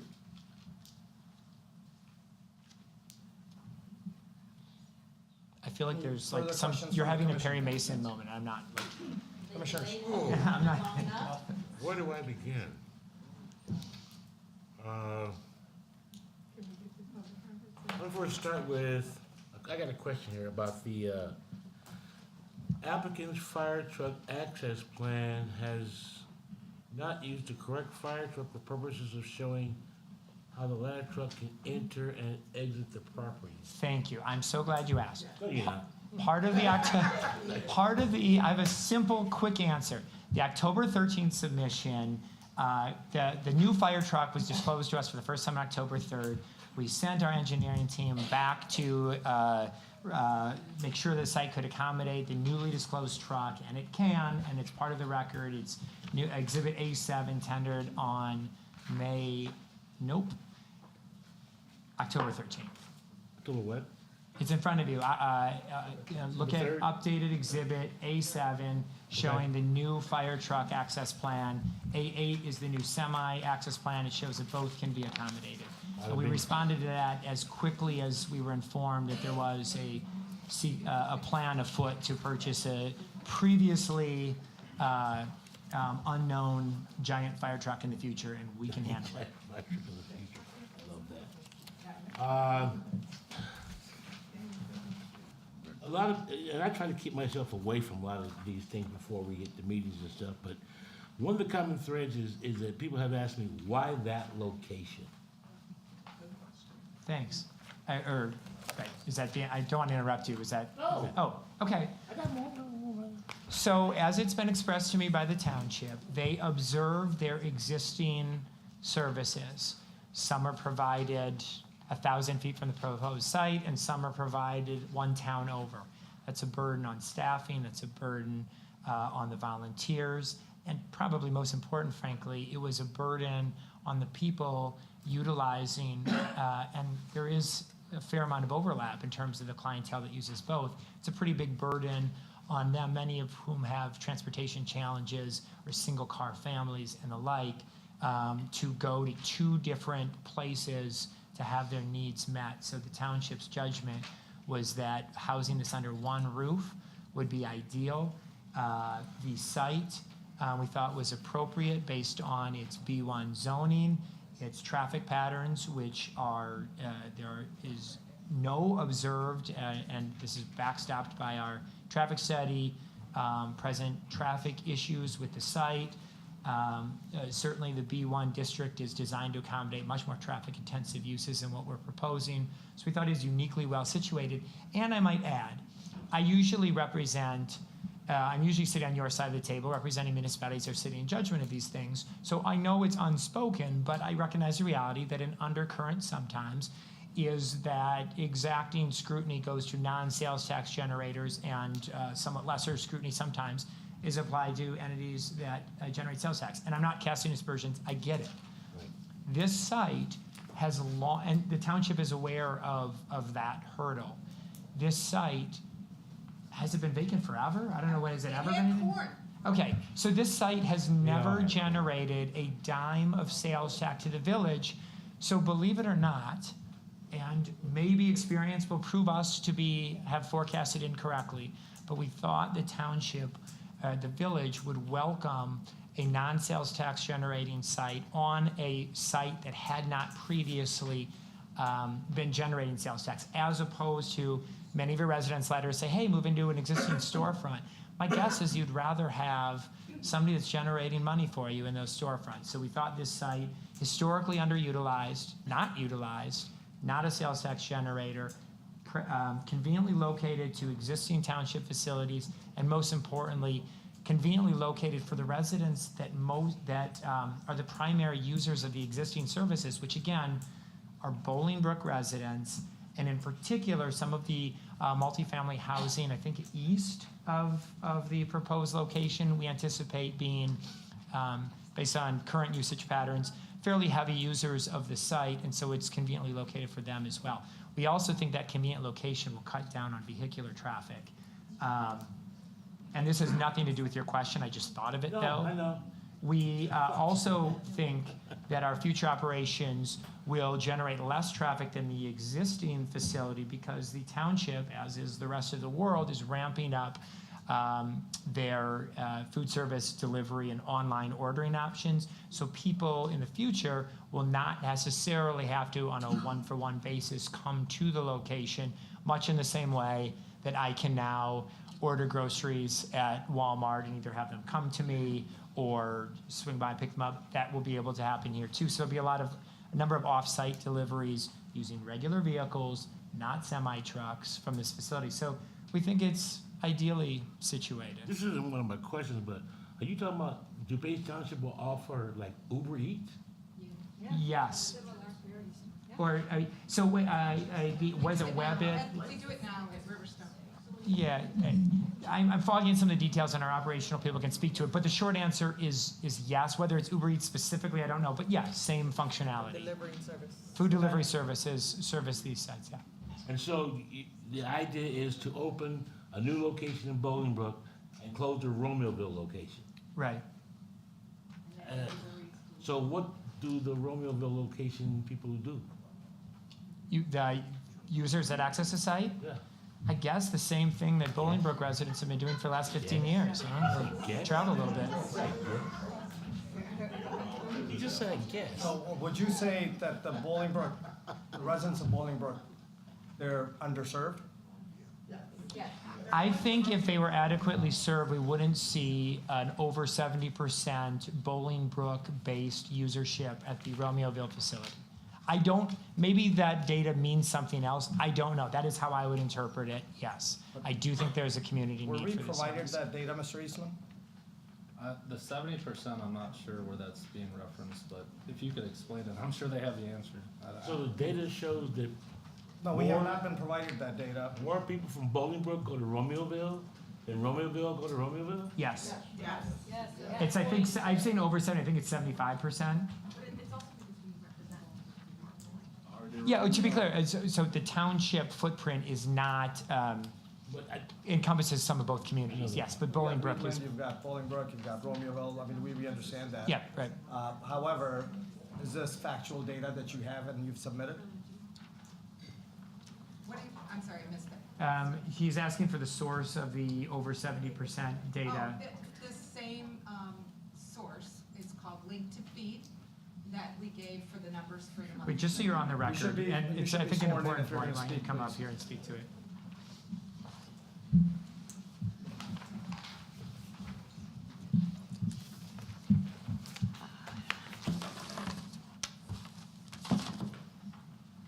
Did you have a question? You told her to get in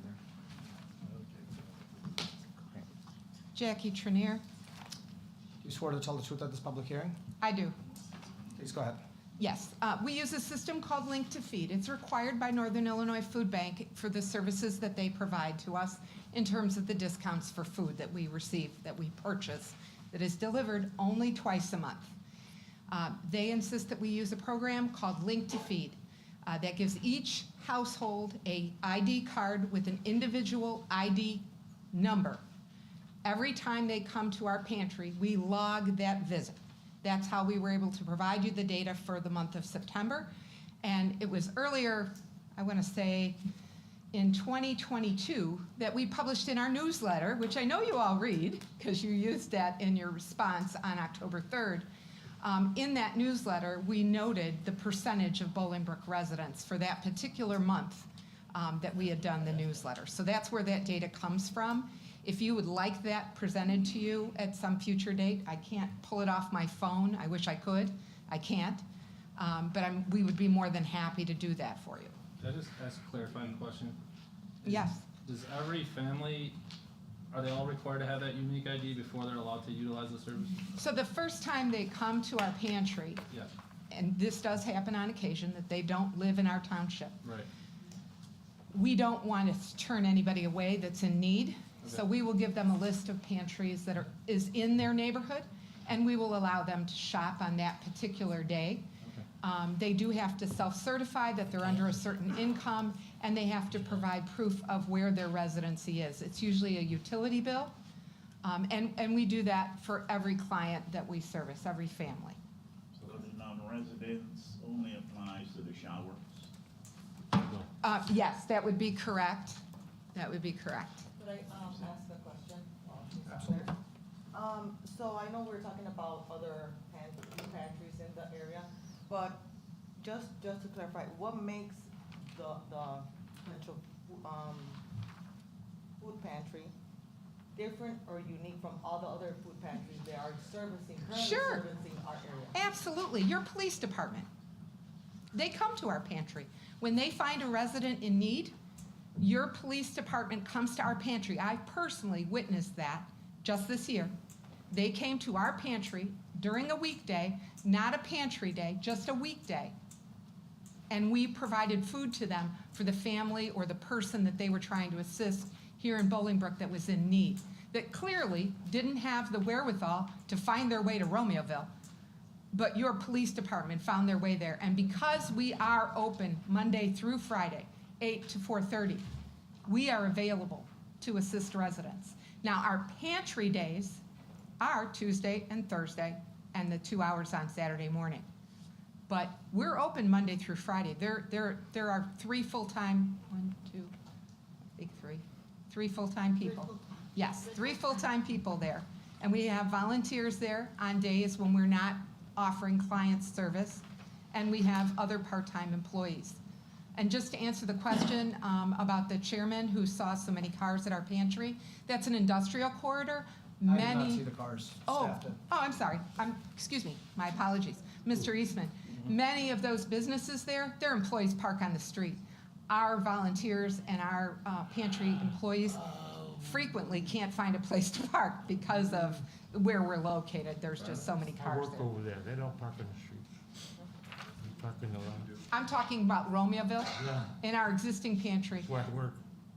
That Yeah, right Parkwood down Lane, Parkwood, people yeah. park on that street all the time, especially while they were constructing that business across the street. They put in an extension to that warehouse, and they have a huge parking lot now. But there are people that park on that Parkwood Street Yeah, all the time. yeah. The manager's here, the volunteers are here. Generally, the parking is on the street, out front of the food pantry. Yes. That's where the parking is. No, our parking, we have a parking lot. Right, but the parking that I see, because like I said, I'm down there 8 hours a day. Most of the parking is in front of that building, Right. DuPage Township building. Yeah, the food Yeah. pantry for the employees. Yeah, for all the employees The there. clients go in the back. So, That's where they queue up, right? well, the clients Yeah, go they in the go back, in the that's back. where they queue up and down. Now, here's my question. When they queue up here? We're not going to need them to queue up because of the volume of clients that we serve. We will have enough parking spaces for them. Our employees and our volunteers are going to park over at the township building. And how are they gonna get to this building? They're gonna walk? Yeah. Yeah. That's part of the record. Yeah. Okay, any other questions from the commission? Thank you, Chairman. Michael, can I ask you, Commissioner Tucker, please. is the fire department okay with the fire ladder truck access? A7? We have not received, they disclosed their dimensions to us. We ran the engineering, showed that we can accommodate the truck, not heard back.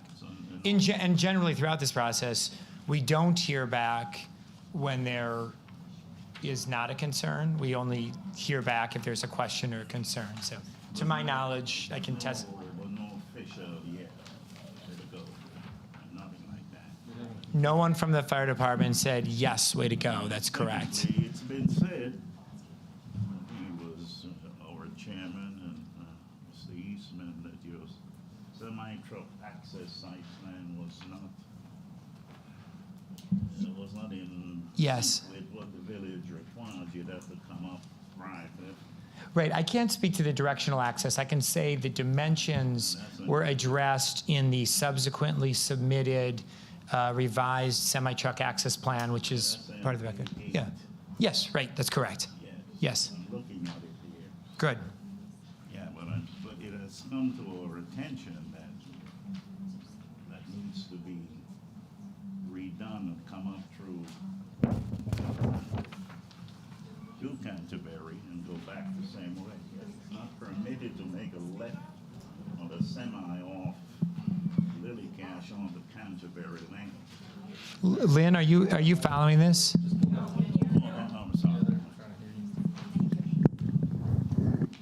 I'm sorry. Would our traffic engineer like to engage this? To the extent that you understand the question? I'm sure he'd be happy to repeat. I think we heard testimony earlier from Mr. Eastman that local deliveries are allowable here, and in fact, fairly common in the area based on the surrounding land uses like the fire department and the public works building, which I'm sure operates with trucks. But nonetheless, Lynn, there were some directional access questions that frankly elude me because I did not go to traffic school. Sort of tell the truth of the public hearing. Please sign in and state your name. Yes, I'm Lynn Means with BLA. I'm a senior transportation engineer. The last name is Means, M-E-A-N-S. Please proceed. I think the question related to direction of access for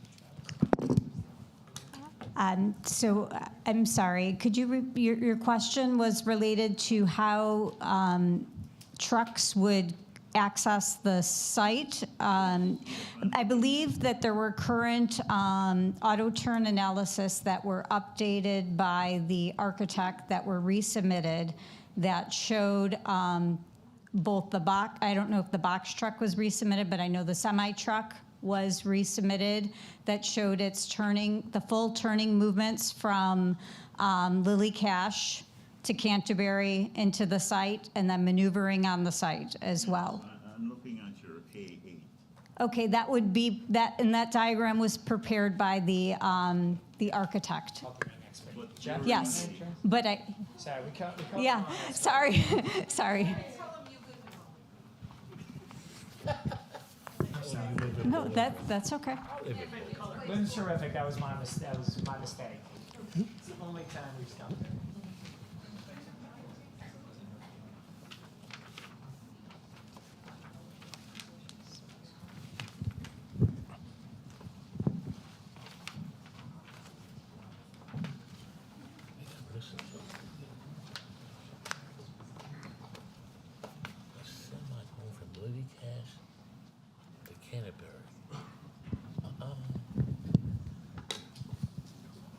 swear to tell the truth at this public hearing? I do. Please proceed. State your name. Jeffrey Braun, Cody Braun and Associates, the architect for the project, and a 51-year resident of Bolingbrook. Thank you. Westbound Please doesn't. proceed. Could you repeat the question? Commissioner Tucker, your question?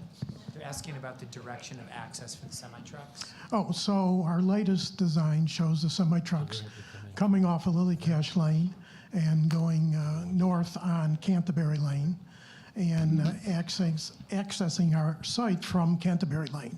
It does all its maneuvering on our site. When it's done, it exits on Canterbury Lane and makes a left turn onto Lily Cash to go to 53. But as I understand it from what I heard a little earlier this evening on that discussion, that was not permissible. That I'm not aware of.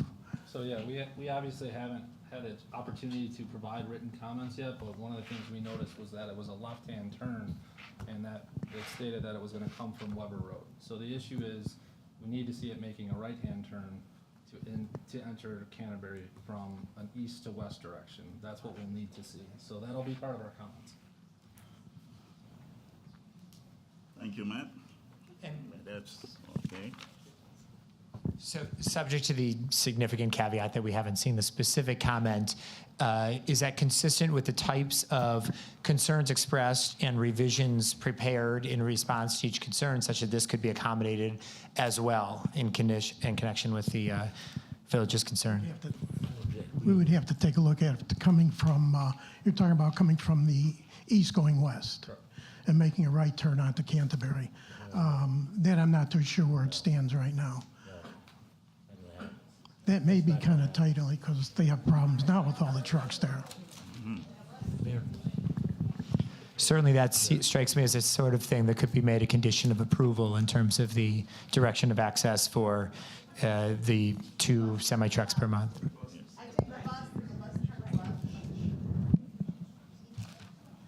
I'm sorry, what about the buses?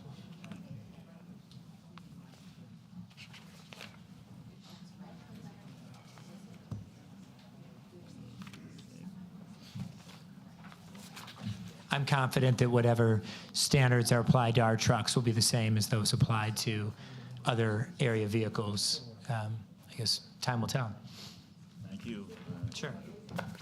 So the question was that Mr. Eastman. buses will turn the same way, or is it semi-trucks? Is that what someone said, or did I miss something?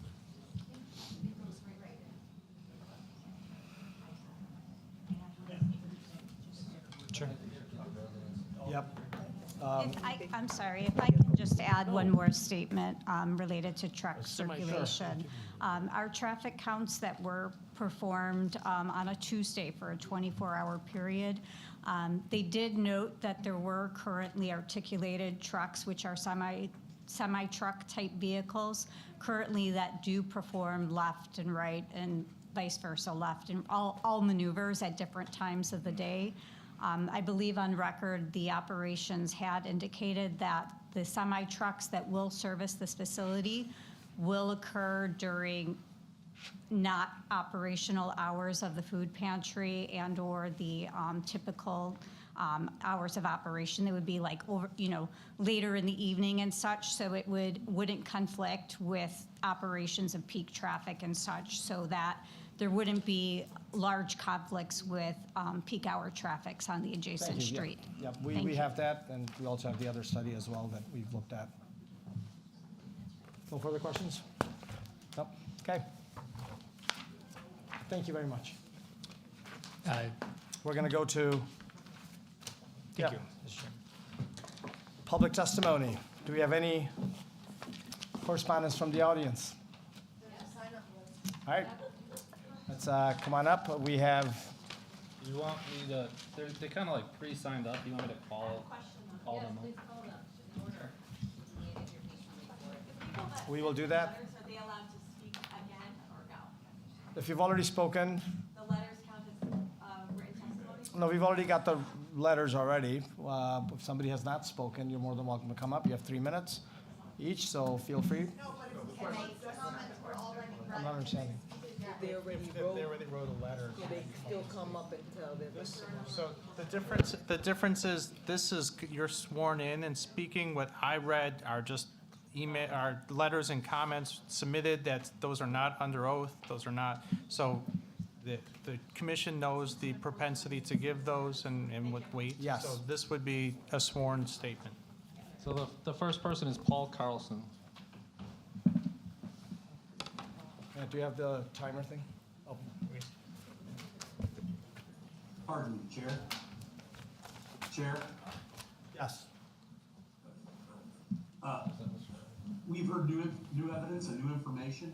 I think that anyone who wishes to speak and revise their statement from the letter should be allowed to speak. Point noted, Commissioner Shea. Thank you. You swear to tell the truth at this public hearing, sir? Oh, I do. Your name, please? Pastor Paul Carlson. Please proceed. You have 3 minutes. Okay. I'm Pastor Paul Carlson, retired, but was a pastor of New Life Lutheran Church here in Bolingbrook for 20 years before I retired. And what my concern or what my desire is service, because I think that's what, not only the township, my friends, but I think that's what you and I are all about. And so some of the comments I heard made me rather sad in some of those letters, and I don't know how I managed to get to speak after all of those letters that were so negative. Folks, I tell you, I jumped up and down when I heard that they were going to have showers and laundry services for those that were homeless. I worked with the homeless here in Bolingbrook for 20 years. And just something as simple as that could make it possible for a homeless person not to have to go to a motel and spend the $60 or whatever it is, but be able to get, so I'm excited about that. I hope you don't ditch it, but hey, if you have to ditch it to feed people, I think we need to feed people. And I don't care how many food pantries we have in Bolingbrook. We have got enough people in this community that are hurting and that need those resources for their families, for their children. And I do not know whether trucks turn left or right. And I am not, there's these traffic things you were talking about that I'm not an expert at. And if that's an area where there can be traffic that can help this community and feed this community and doesn't, you know, I hate to think of trucks running over kids is what was portrayed. I don't buy that. And because I also see the hours of service, the hours those trucks are going to be there. And so my concern is more of taking care of those kids. And if people that you don't know or that walk on the street scare you enough to make you think that your kids are going to be abducted or hurt, I'm sorry. Because every time I've worked with homeless people, it has been something that's been a matter of being able for me to give and share, and that's, my friends, is what we are here to do. Thank you.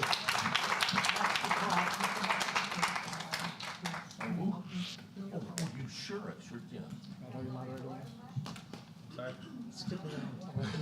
Yeah, this is Barbara Parker. Barbara Parker's next. All right. Next would be I Rachel didn't sign Spencer. in because I was told I didn't have to. My name is Judy, oops. We don't have a sign-up sheet either. You swear to tell the truth at this public hearing? Yes, I do. Please proceed. I need.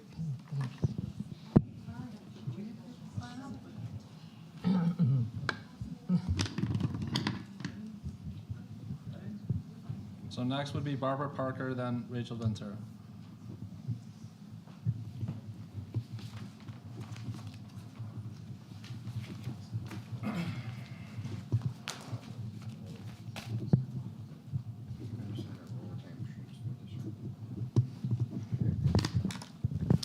My name is Judy Bredaway.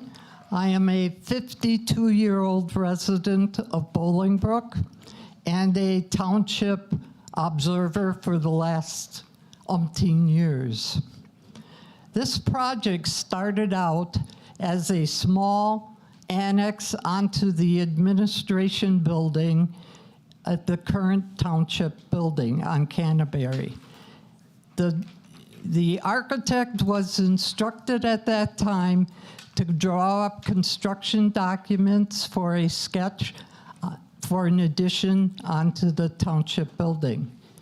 All of a sudden, in January of this year, we were confronted with, well, we're going to sell general obligation bonds to buy a piece of property on Canterbury and Lily Cash.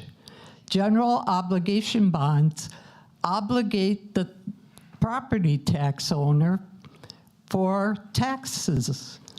The amount of money was $600 and some thousand for 10 years. The proposal read, and it was with Old Second Bank and Chapman Cutler.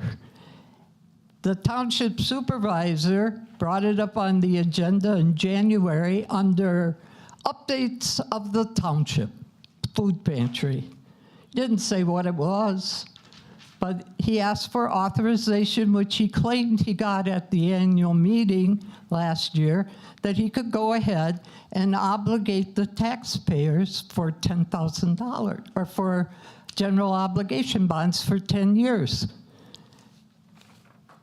There was a group of us at that time that requested at the annual meeting that a resolution be placed for discussion with the public regarding the food pantry. We were told that by the attorneys looking at the resolution, which was signed by 90 registered voters of DuPage Township. We wanted to talk about the food pantry and how they were getting their money together. We were told, oh, we got a $3 million grant from the federal government. We were told at last night's meeting when the township board was asked, where is the $3 million? Well, it's a drawdown, and we haven't drawn it down because we don't know how, because we haven't taken the class yet, and the class was canceled. That was last night's meeting. Last night's meeting. It was discussed. I'm sorry, The $3 million is not there. Your time has expired. The project has increased to $6 million, and it is not the right place. It takes it off the rolls. Paul will help you again. Well, you certainly won't, that's for sure. At least I wouldn't push you. You sort of tell the truth at this public hearing. I do. State your My name is Barbara Parker. I already signed in. I just want to make a couple of comments. I live 1 mile up Lily Catch from where the proposed food pantry is going to be. I see traffic. I see tractor trailers every day that go past there. I wonder why a lot of these people weren't up in arms when the warehouses were built right next to a middle school. I mean, I don't get it. I see the traffic every day. I volunteer at the food pantry, and yes, when I go down there and park, I don't even park in front of the food pantry. I have to park like up the street there to go in there. It's not good for people to go down there and volunteer because there are lots of tractor trailers over there. I think our residents here deserve to have a little dignity when they come to a building and get food.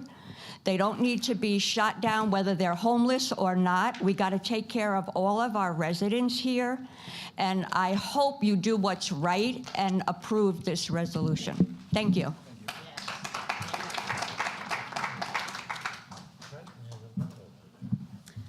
Hello. swear to tell the truth at the public hearing? I do. Please proceed. Your name? Yes, my name is Senator Rachel Ventura. I am the state senator in the 43rd District. I came here with a few positive statements to say, but after the 2.5 hours of sitting here, I've written a lot of things to say. But what's more important is that how disrespectful you were to the residents who came out here. And I will definitely be talking to the mayor, and I hope every person here sends a message or a phone call to your mayor who appoints these individuals.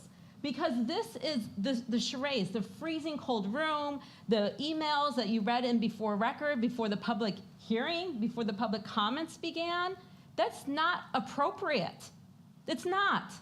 It's political theater, it's tactics, it's shameful, it's disrespectful.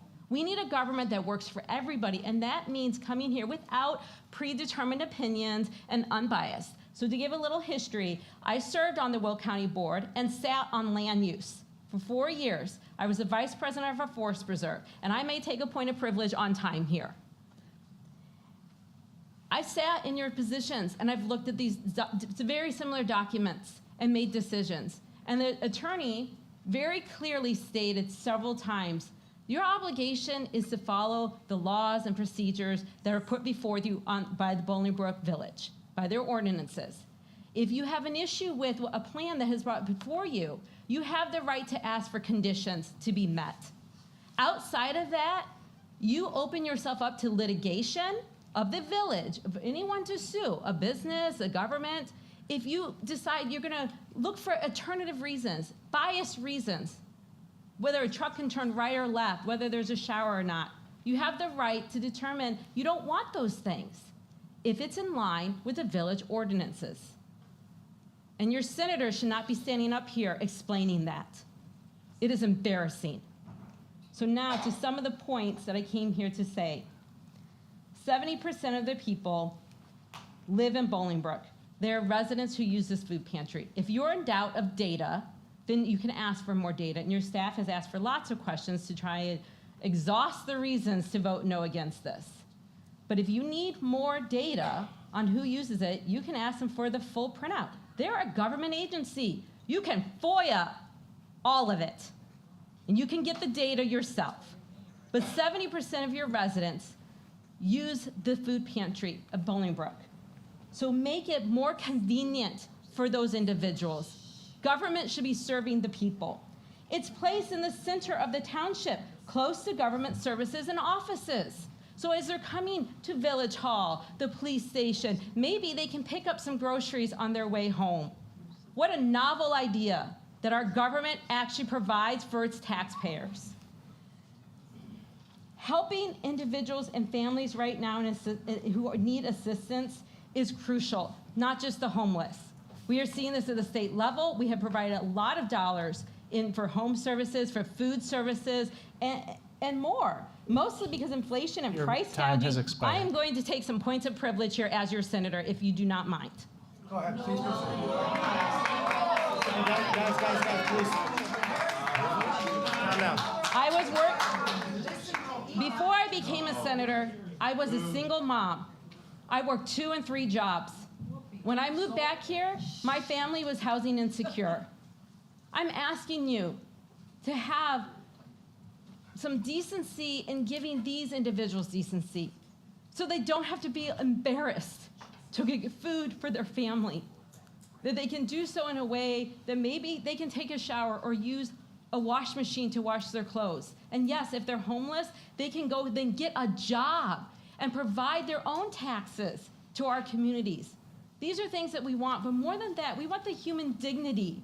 We want to treat people like people. That is what this is providing for. So that single moms and people who are in need, who their wages have not gone up with inflation, can meet the basic human needs that they have.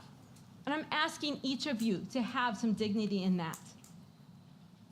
Because is there no shame in saying that somebody can't shower, that someone can't wash their clothes and go get a job? They've answered a lot of questions about what that can look like, but if you still feel that a human being shouldn't have access to that anywhere in our government or our societies, then ask for a condition to remove it, as the lawyer said. And my last 2 points here is last month, West Suburban Community Pantry from Woodridge came to my office, and you can FOIA this as well if you doubt the data, and said that an increase of residents from Will County, especially Bolingbrook, have continued to use their pantry. And while they do not turn anyone away and they continue to service it, they wanted to know from my office what could be done so that residents would stay here closer to Bolingbrook. And I was proud to tell them about the food pantry that was going to be moved to downtown Bolingbrook, or the center of DuPage Township, in order to service those needs. I'd like to go back to them and say that this has happened so that their community members are not overburdened with our community members going there. So please do not open up the village for litigation. Please consider if there are things that you are unsure about. You said it perfectly, the unknown. The unknown can be scary, but I think they have testified a lot of those unknown details today, which should make it confident for you guys to then vote this forward. The state has given dollars. I personally have given dollars. Bill Foster has given federal dollars for this project. We want to continue to work with all levels of government, our city, as well as our township, park district, school boards, so that we're working together to service the needs of the people. So with that, I am asking you to vote yes on the variance, to approve the special use permit, and approve this concept plan. Thank you for your time.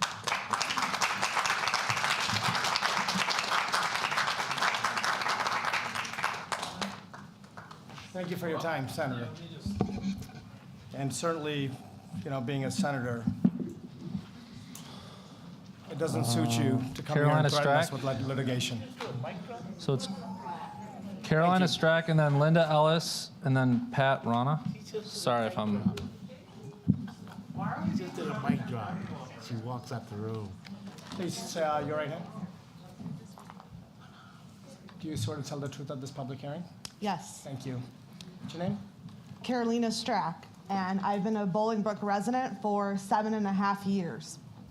And I live 0.8 miles from the proposed site. And I unfortunately don't have kids that play sports, but I hope you will still listen to what I have to say. Bolingbrook, a place to grow. It's our village's motto, and it was categorically ignored and rejected by many of the comments tonight and many of those sitting up here. So many frantically cloak themselves in a blanket shoddily woven of concern for children and public safety, but their motives are transparent. We only claim to want to help people as long as we don't have to look at them, and God forbid if they happen to be homeless or black or brown or poor.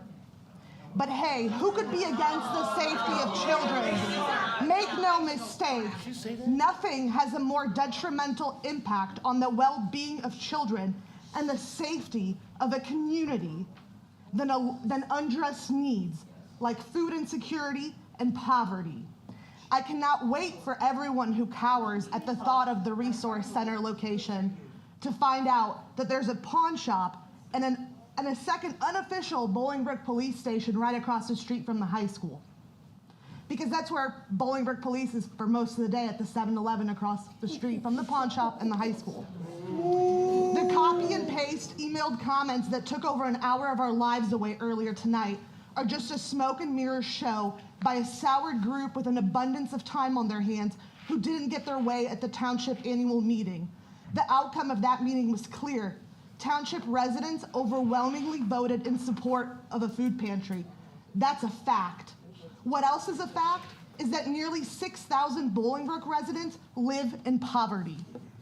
Voting against this robs thousands of Bolingbrook residents of the opportunities for growth. It robs them of bringing necessary resources that address the social determinants of health that disproportionately impact individuals living in poverty. This project is an opportunity for Bolingbrook to align itself directly with major federal government objectives like Healthy People 2030, which focuses on improving the conditions in the environments where people are born, live, learn, work, play, worship, and age, that all affect a range of health and quality of life outcomes and risks. The selected location of the project is also of special importance, as it acknowledges the geographical and transportation barriers experienced by individuals. it is a necessity for resources to be centrally located and accessible to the population they serve. The proposed project is at the crossroads of census tract with some of the highest poverty levels that exist in Bolingbrook. The Your three time has census expired. tracts surrounding it have an average poverty rate of 20%. So everyone worried about being around poor people in that area, you're already around them.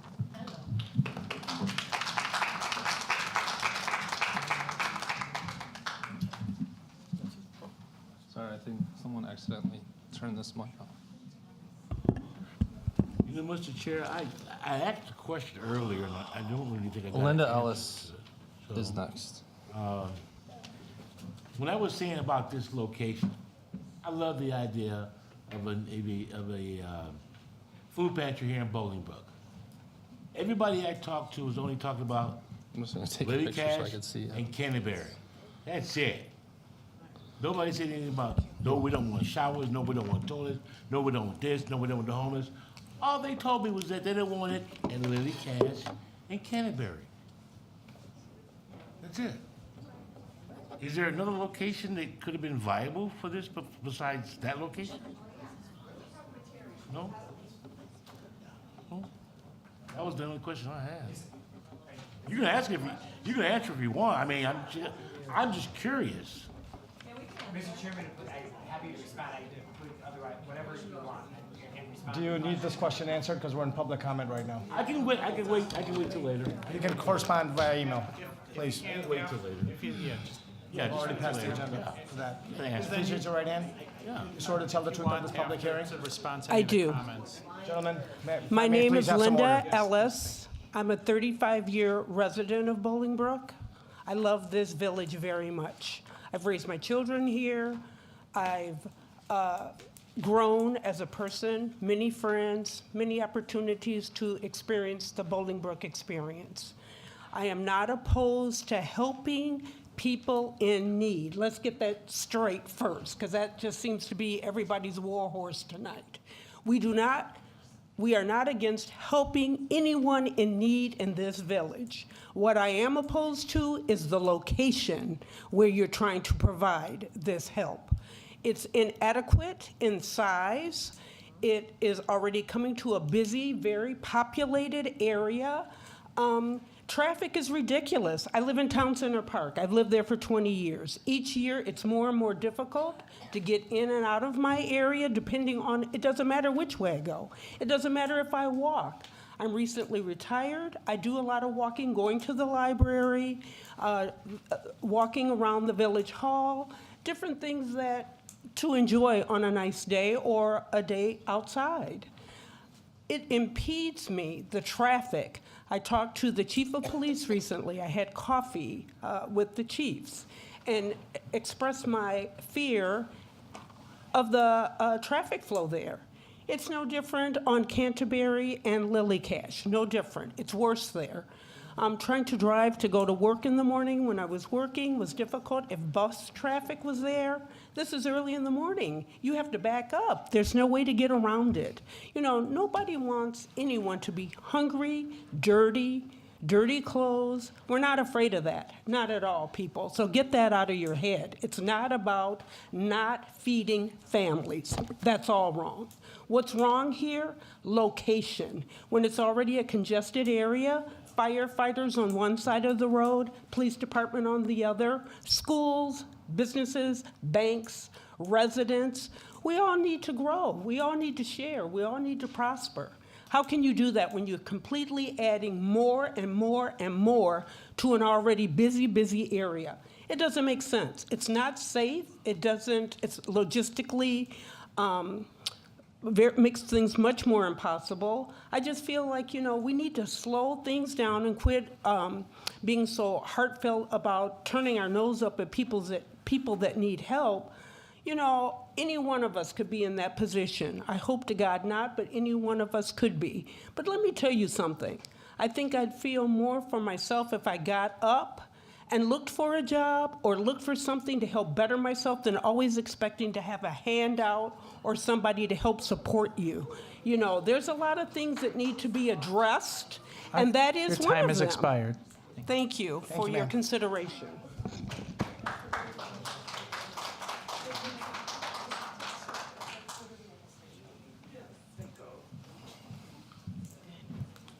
I'm already signed in.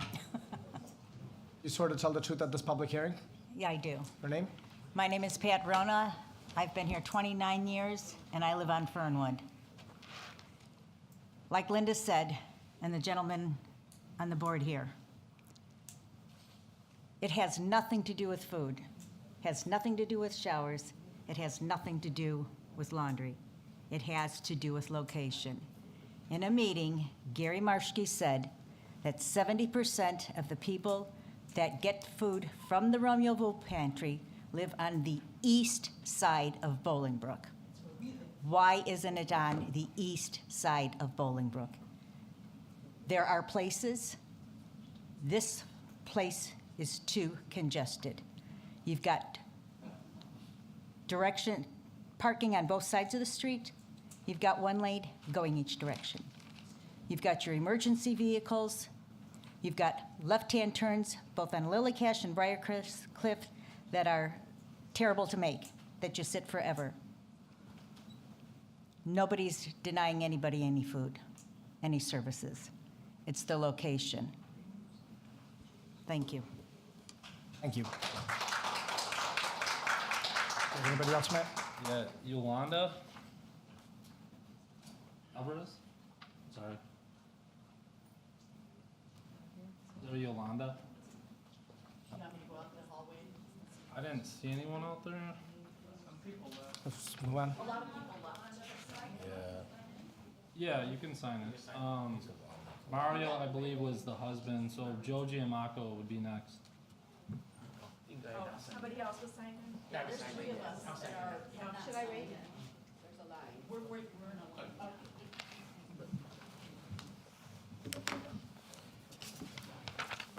You just flip this over and sign in, or?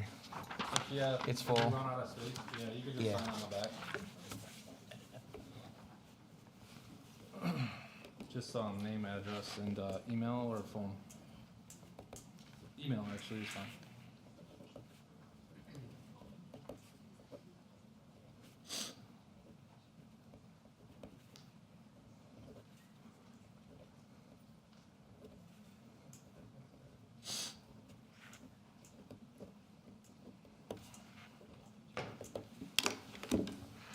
Swear to tell the truth at this public hearing? Yes. Please proceed. Your name?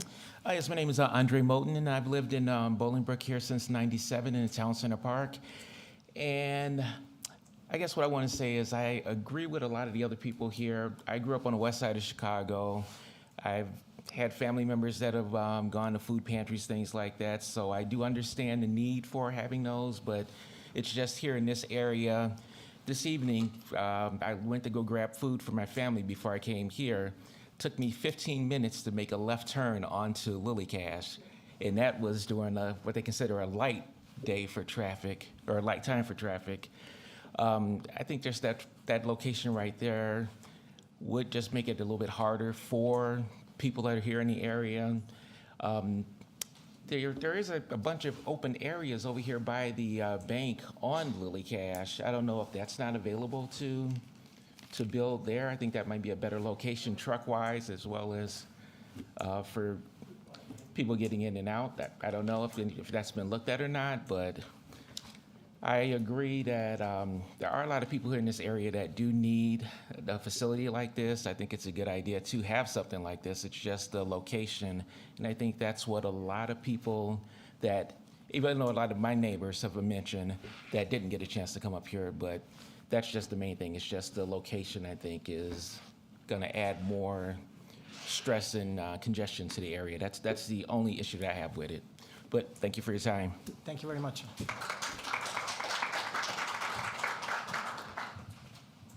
You swear to tell the truth at this public hearing, sir? I do. Go ahead. I'm Joe Jamanco. I became a Bolingbrook resident in 2006. I opened a business here in Bolingbrook in 2007. And in 2017, I bought the old Sona Video building, did a huge renovation after it had been emptied for 8 years, and turned it into a new business, and we have a tenant moving in next door. So I'm about as ingrained in this community as I could possibly be. At least that's the way I feel about it. I want to talk for a second about a vanilla latte, and there's a reason for that, and it's related. About a year ago, I was very excited to attend another meeting just like this one when this group was considering whether or not to allow the Starbucks to be built 2 buildings away from mine. I was very excited about that because I enjoy a vanilla latte. That's the connection. Now, the reason I bring that up is because there was a list of about a dozen variances to make that happen. That property had been vacant. There had been nothing built on it, nothing planned for it, nobody really interested in it, nothing happening with it. And the only way to make that happen to become a usable property was for the village to figure it out, for the village to work with Starbucks to figure out all the things that needed to happen, all the things that needed to change, and there were a huge list of variances. And this group was hesitant. I remember that very clearly.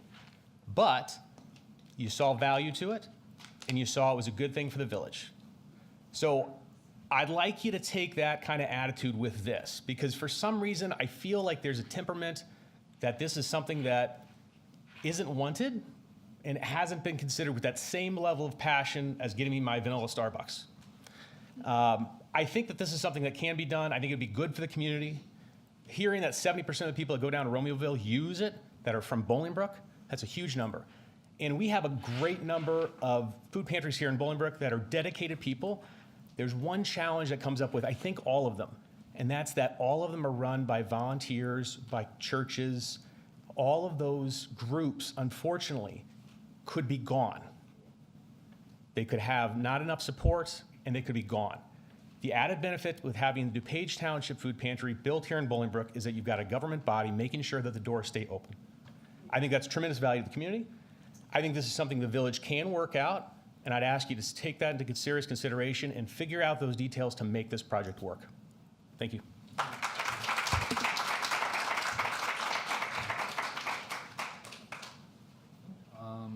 James Grazinia.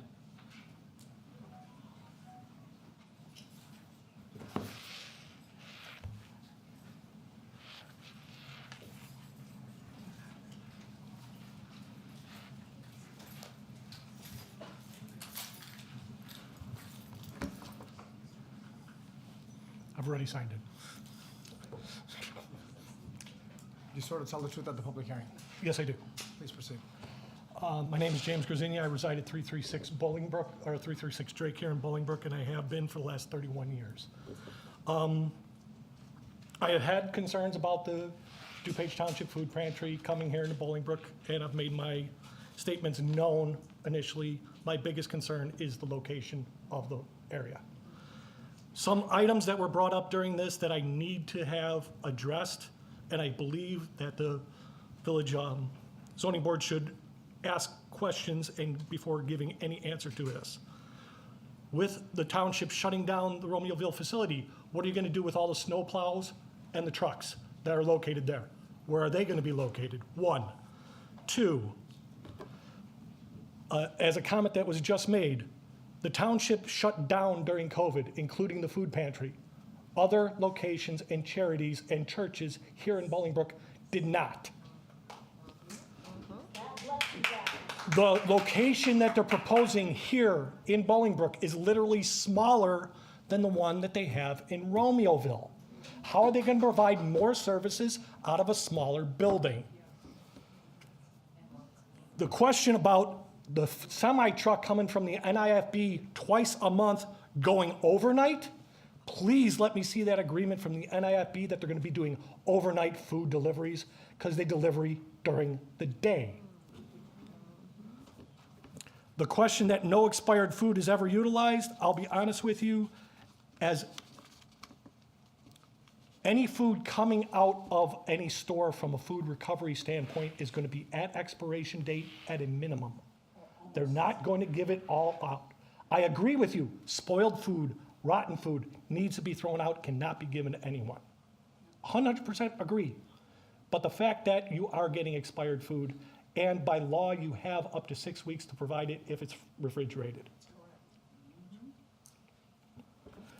Last item.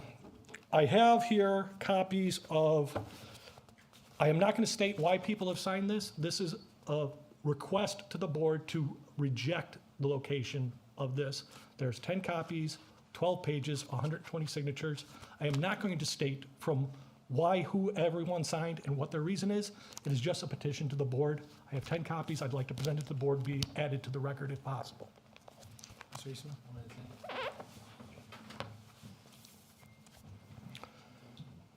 And finally, and I will not, as my dad used to say, brevity is the soul of wit, but I always lose that question. The fact that a state senator literally threatened litigation to the village at this hearing, I'm sorry, is not responsible from any elected official whatsoever, nor attorneys representing a government area. Threatening of litigation at a public hearing is not up to the standards that we should hold anyone to. Thank you for your time. Have a great day. Thank you, sir.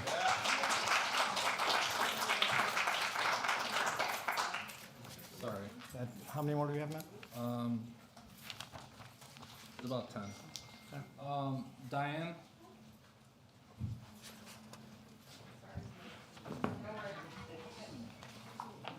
I should know how to say your last name. I'm sorry. It's all good.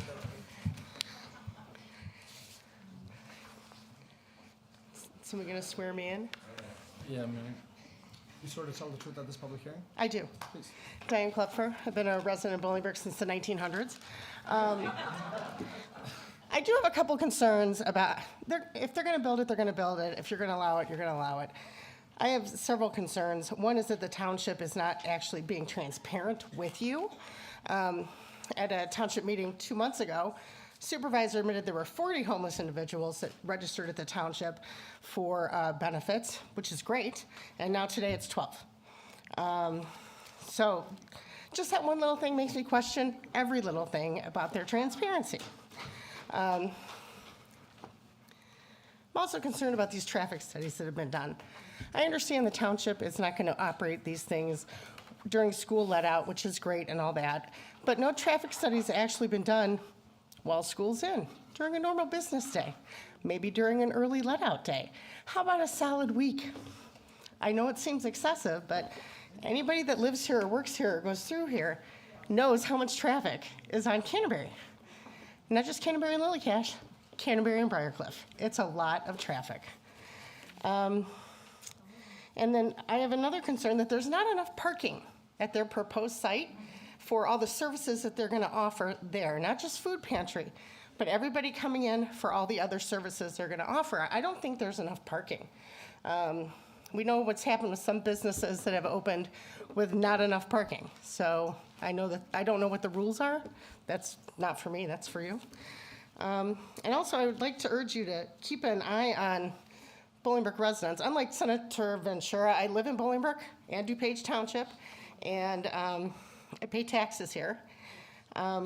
So I think taking any commercial property off the off the sales tax rolls is something you need to look at carefully, because residents, we're all being taxed a lot right now, and this proposed project is just going to add more to our tax burden in years coming from the township.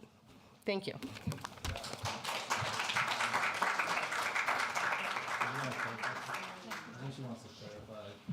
Go ahead.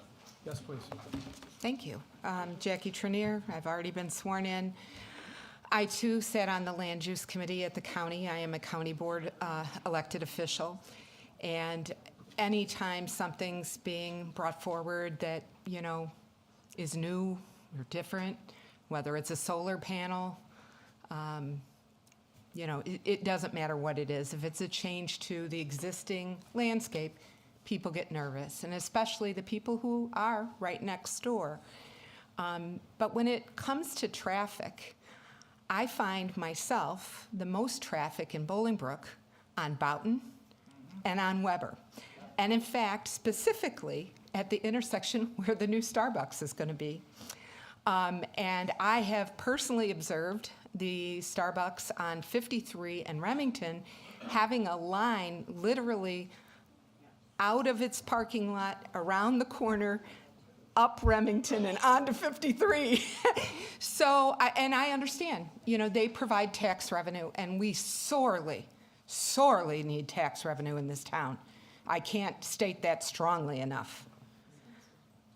But not at the expense of not helping our neighbors. I was fortunate enough to be invited to a community meeting sponsored by the school district just a couple of weeks ago. And I spoke with the school board, or the school superintendent, and I asked her some questions about homelessness at the schools. Do you know that we have families sleeping in their cars here in Bolingbrook, and the children attend our schools, and the school superintendent is aware of it? And I can tell you from the number of times that we've filled that micro pantry in the library parking lot, I can tell you people have notified me that they've seen the car in the parking lot with people sleeping in it. So we do need facilities. But again, as our attorney said for the township, if that's a deal breaker, let us know what we can do. But there's going to be traffic. This village has very little land space that's not already occupied. The township did do a pretty good search. That's how they came up with this location. As a former speaker in tonight's parade of talkers had said, we originally did try to build the pantry right next to our existing township building. We own half of that land. We tried to speak with the mayor and the village trustees about them donating the other half of that land to us. And then it wouldn't have been like right on the corner. It would have been literally adjoining our property. But there didn't seem to be a will to do that. So that's when we went out and started looking for different land. And the land that we chose, as our attorney Mark mentioned, is zoned for a grocery store. A food pantry really isn't all that different. And we are more than happy to open up that pantry for more hours on more days and try to schedule our clients so that there is fewer cars and less traffic. We just need to hear that from you. But we need a pantry that is ADA compliant, that is safe for our workers and safe for our volunteers, and most importantly, safe for our clients. So I really urge you strongly to consider voting yes, again, with whatever stipulations you need to be comfortable. Thank you. It's Bernadette Floyd, and then it'll be Charlotte Drugan. Bernadette? No. She left? Waltz, next. You go. So I am going to, my mother has been so kind as to let me take her spot. Sure, absolutely. My name is Patricia Drugan. Please sign in. Yes, and I am a 55-year resident here. You just want me to sign my name? And that's it? Just, yeah, and your address.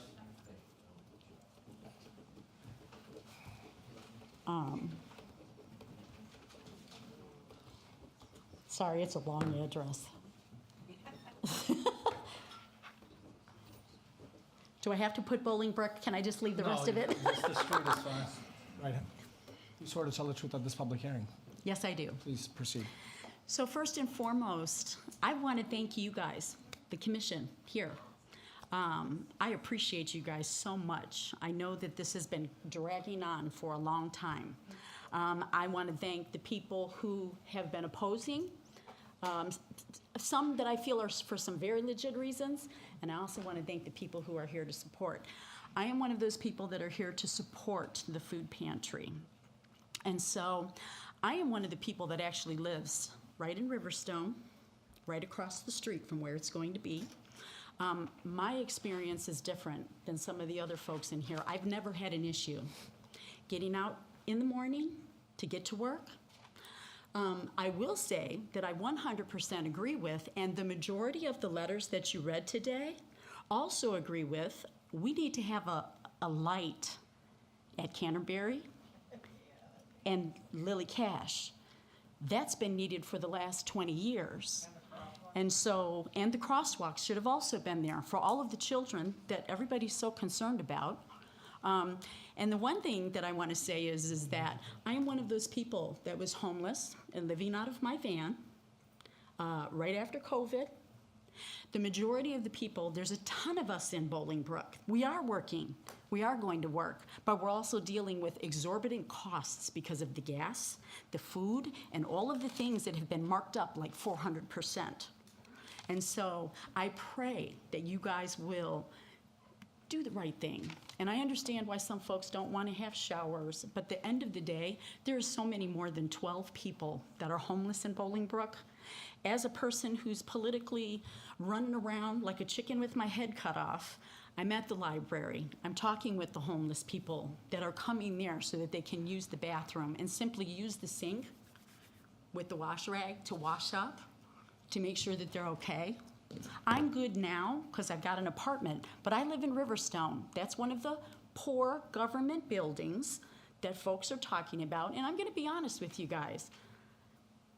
This isn't a white or a black thing or a brown thing. This is about people being rich or poor. And the fact that I feel like some of those letters that I heard, they were really insulting to me as a person. And there have been times throughout my life, I raised 5 children here in Bolingbrook. And I got my kids through just fine. When COVID hit and all these prices started going up, the majority of people who are gonna need this food shelter are the people like me, the working poor, the people who are gonna need to be able to get in there. And I hope that you guys have more hours than just being able to come during the day when we're at work, because we are gonna need some time to be able to come and get those groceries. But again, I appreciate you guys and I thank you. I do hope that you will get that light done, regardless of whether the pantry goes up here or it goes up somewhere else in Bolingbrook. I can't tell you whether or not this is the best spot for it, but what I can tell you is the majority of the people who are needing the stuff, needing the food, it's our children who are coming home from school that want that food. And guess what? We won't have to drive if all we got to do is walk across the street and grab our food and bring it right back home. So thank you very much. And again, I really appreciate you guys. I hope that you will support this. And if not here in this particular spot, then wherever you guys want to put it. But please make sure that it happens here in Bolingbrook. We need it. Thank you.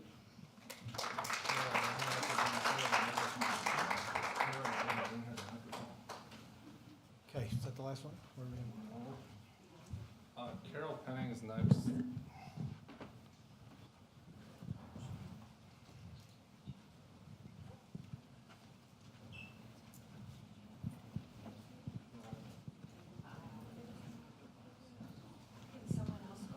I wish I could have ran up there like Diane did, but unfortunately, it doesn't work for me.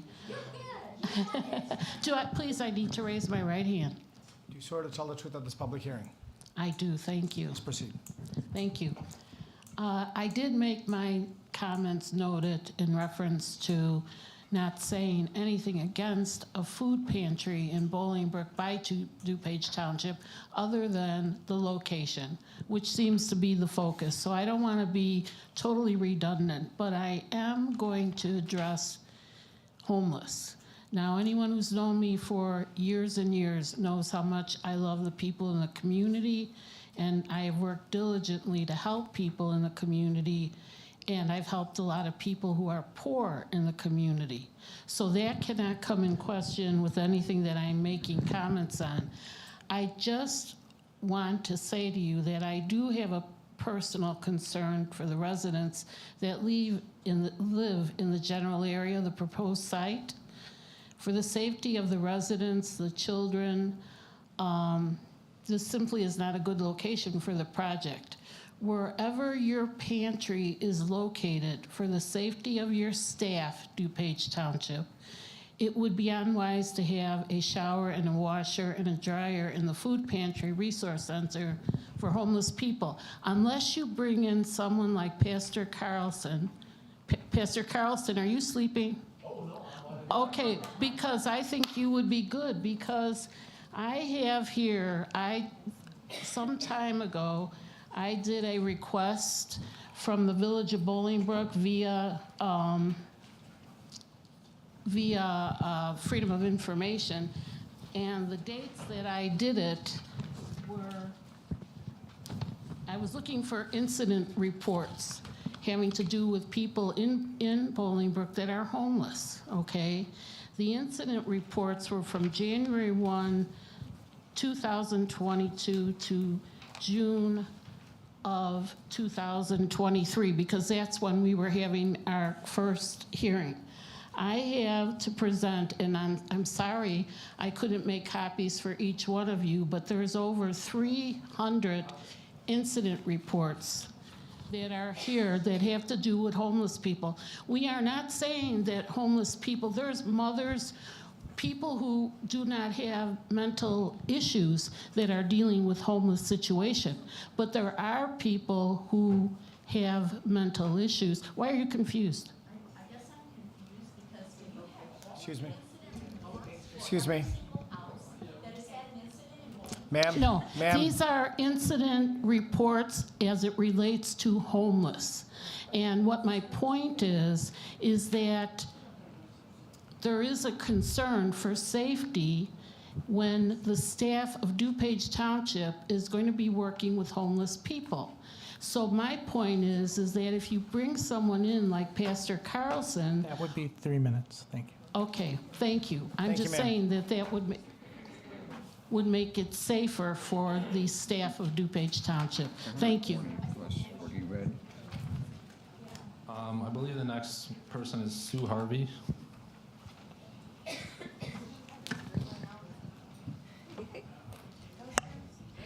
I did already sign in. You sort of tell the truth at this public hearing? I do. Please proceed. Can you read? My name is Sue Harvey, and I've lived in Bolingbrook for around, 27 years. I am very much in favor of the new food pantry. I actually do volunteer at the current food pantry in Romeoville, so I know that we need a new one. Our current food pantry is too small so that only several people can get in at a time, causing people to wait in lines and in their cars, which is a problem during cold weather, wet, rainy, all that is a problem.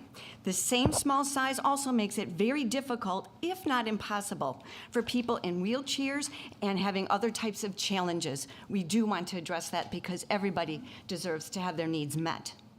We also need more storage space. The current location is in a warehouse in an industrial area.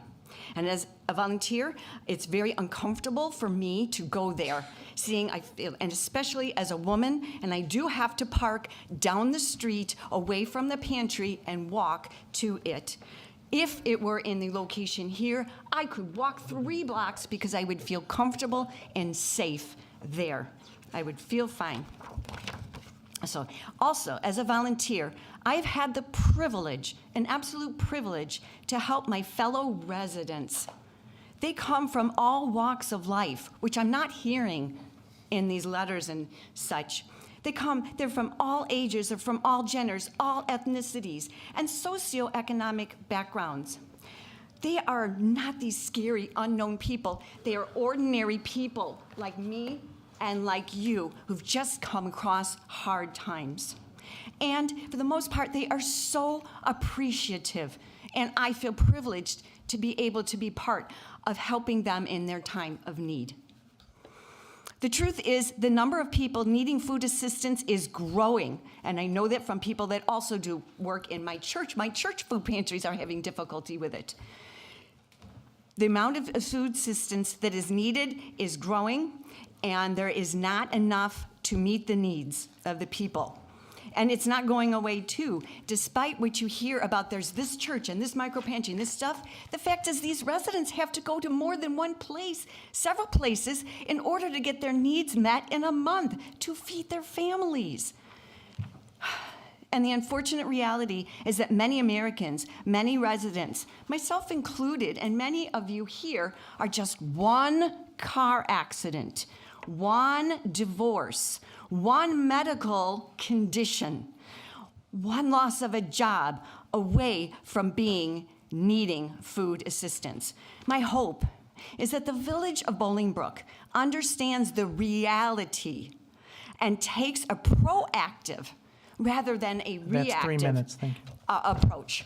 I'm very proud to be a resident of Bolingbrook, and I have benefited, my family and I have benefited from many of the services and everything here, and would like to also be proud that Bolingbrook becomes a place where the needs of people are not only understood and met even when, and especially when, they need something as basic as food to feed themselves and their family. And I'm so glad that we talked about the fact that it's commercial property. I feel the traffic is going to be much worse with Corona. Thank you.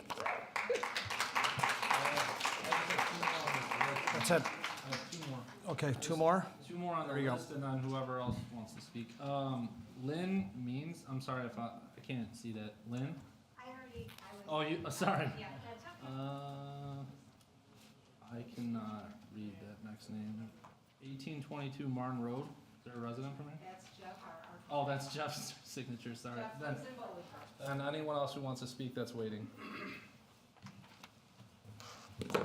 My name's Ken Jagosinski. I've been a resident of Bolingbrook for 50 years. You Just swear to one tell the year truth short at this of public that other hearing? gentleman. You swear to tell the truth at this public hearing, sir? I will. Please proceed. I hadn't planned on saying anything. Oh, by the way, good evening, everyone. But one lady said something that isn't quite true, and I wanted the board to know that. She said that it was overwhelming on the annual meeting, was overwhelming, voted in favor of this pantry. Let me tell you how that vote was run. I got the section here. I have the section here. This is Township Code, and that book is this thick. But this section, now this is a section on voting. You can look it up yourself. 40-15 voting. There's two parts to this section. The first is, all questions upon motion made at township meeting shall be determined by a majority of the electors present and voting. Majority of the electors present and voting. Now, most of us in the United States would think, okay, this is a paper ballot. It's a paper ballot that we're doing here. All right, then it says, and the moderator shall ascertain and declare the results of the vote upon each question. Second part of this thing says,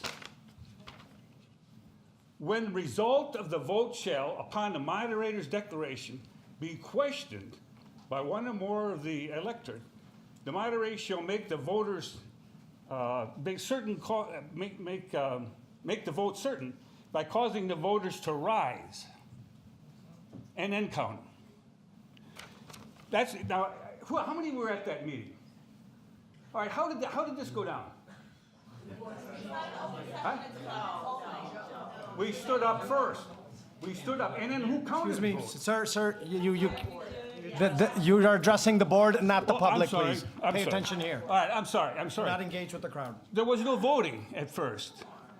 There was no voting, period. They stood up. And then who counted the vote? The member of the boards. It kind of reminded, when I was there, it kind of reminded me of Stalin. Stalin says, I don't care who votes, as long as we count the vote. Or I don't, something like that. So that's the thing. I just wanted to clear up this thing. That's how that vote went on. Second thing is, I got three things. Second thing is, I went to, there should have been some type of a report or some kind of feasibility study. I didn't see any there is no feasibility study. You're going to take on a $6 million project, it's probably going to cost $1 million a year with all staffing and everything, by trucks and all that. $6 million, and there's no feasibility study. It should have been, I think, an impartial feasibility study. Okay. Now, the last thing is, you folks are much more tolerant than the board, than the township board. They give you 3 minutes and that's it. You got to get out of there. So you are much more tolerant of people than they are. You ought to go to one of their meetings once. Thank you. Thank you.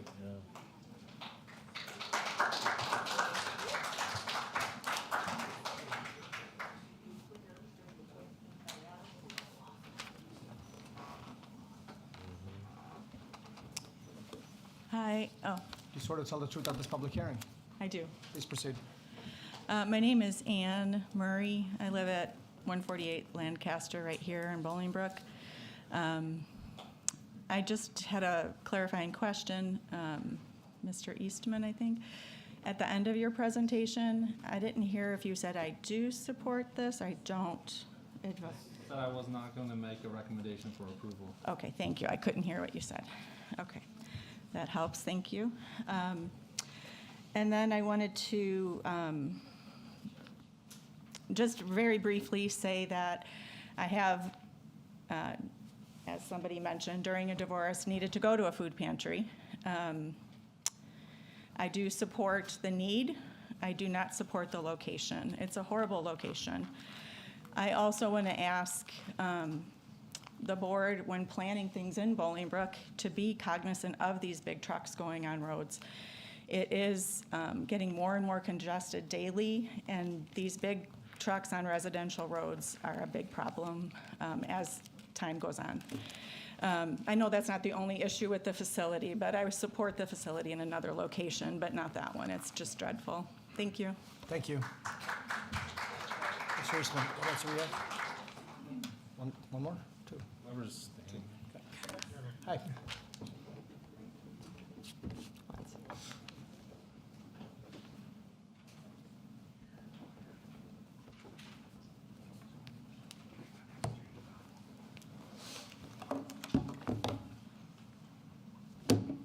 So to tell the truth at this public hearing. I do. Please proceed.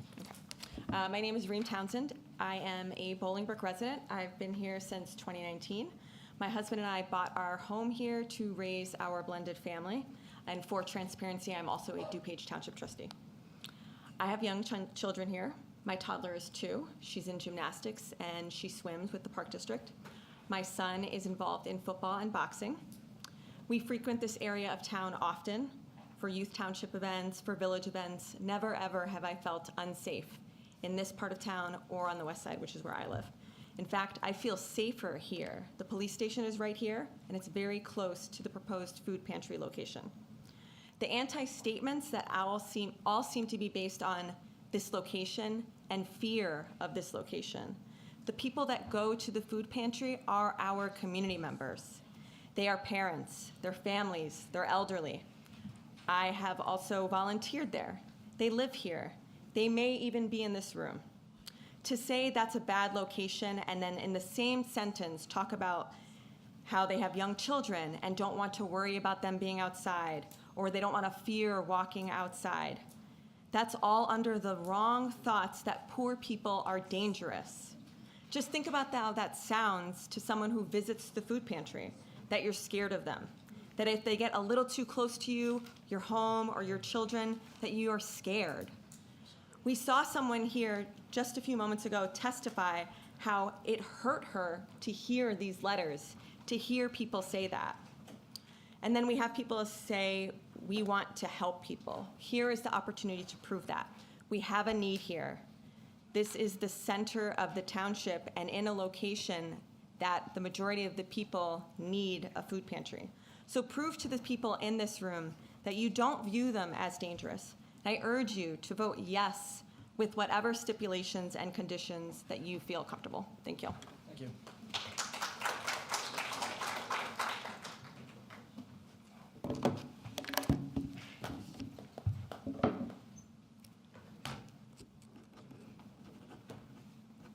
I'm Freya Nar, and I live on 161 Grady Drive.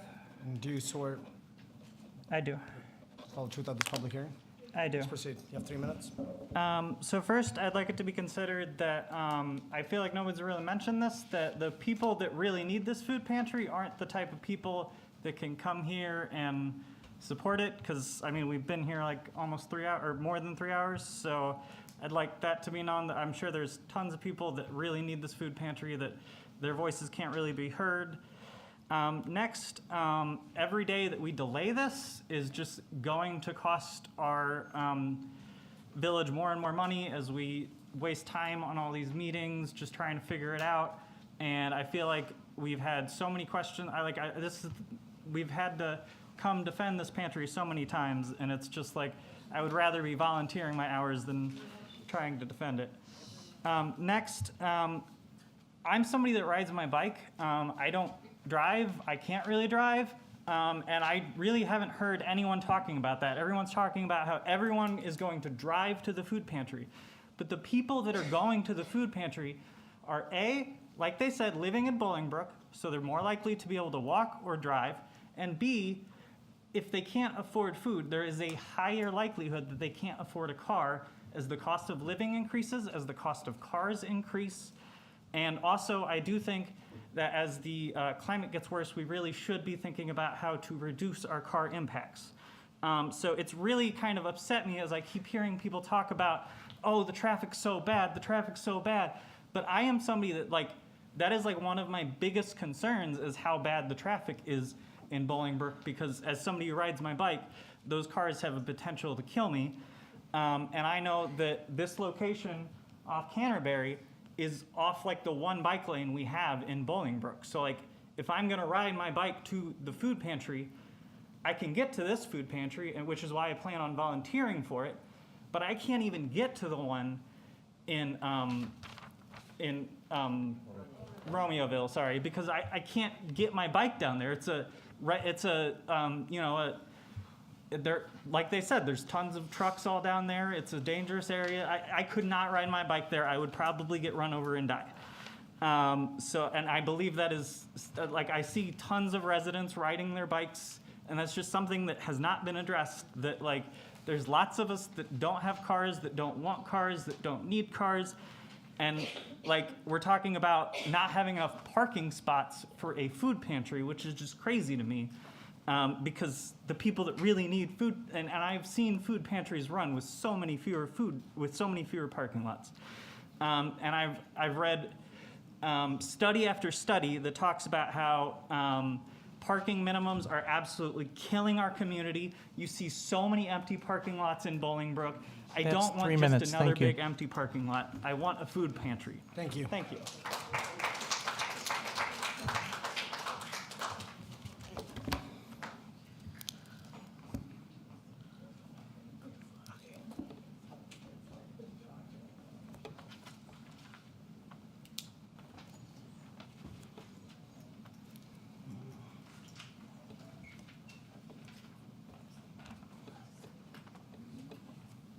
Okay, I think I got it. Sort of tell the truth of this public hearing. I do. Please proceed. I like to fancy myself as an amateur parliamentarian, so I know I have to address my. Oh, quick, you got 3 minutes, buddy. Let's go. So I do know to address my comments to the chair. So thank you, Mr. Chairman. I kind of want to echo something that Mr. Giamacco had said, and I want to apologize to the township administrator because I like my pumpkin spice latte. And so about a month ago, after dropping my children off at school, I was traveling southbound on Route 53, turning westbound onto Bounton. And one thing I noticed was the traffic from 53 going practically all the way back to Delaware. And this was before construction even started, if I'm not mistaken, at the Starbucks. And I kept thinking to myself, how is this gonna,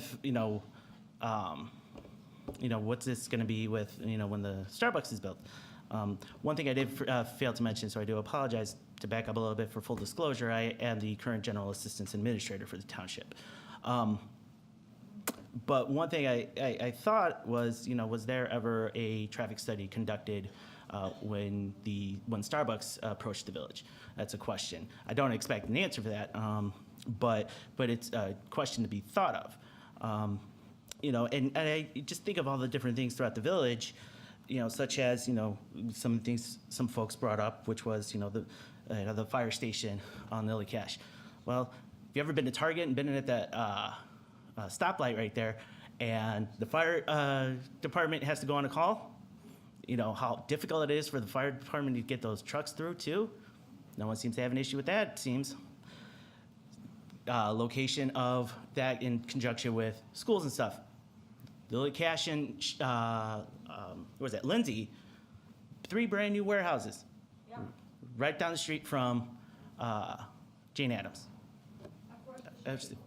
So just things to think about where we have all these concerns, legitimate concerns, but it seems like a lot of nitpicking. And there's a thing that came out from the 80s called NIMBYism. And the one thing I really love about Bolingbrook is the fact that the diversity. They pound that into everybody's brain time and time again, the village trustees. But the one thing is that I tend to see a lot is this idea of NIMBYism. If you're not familiar with the term, it's spelled NIMBY, not in my backyard.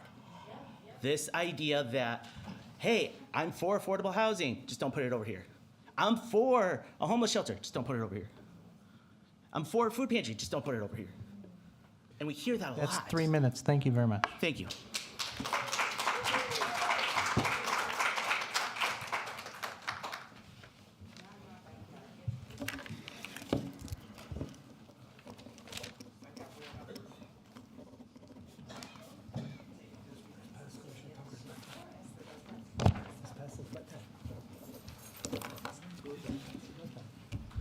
You swear to tell the truth at this public hearing, sir?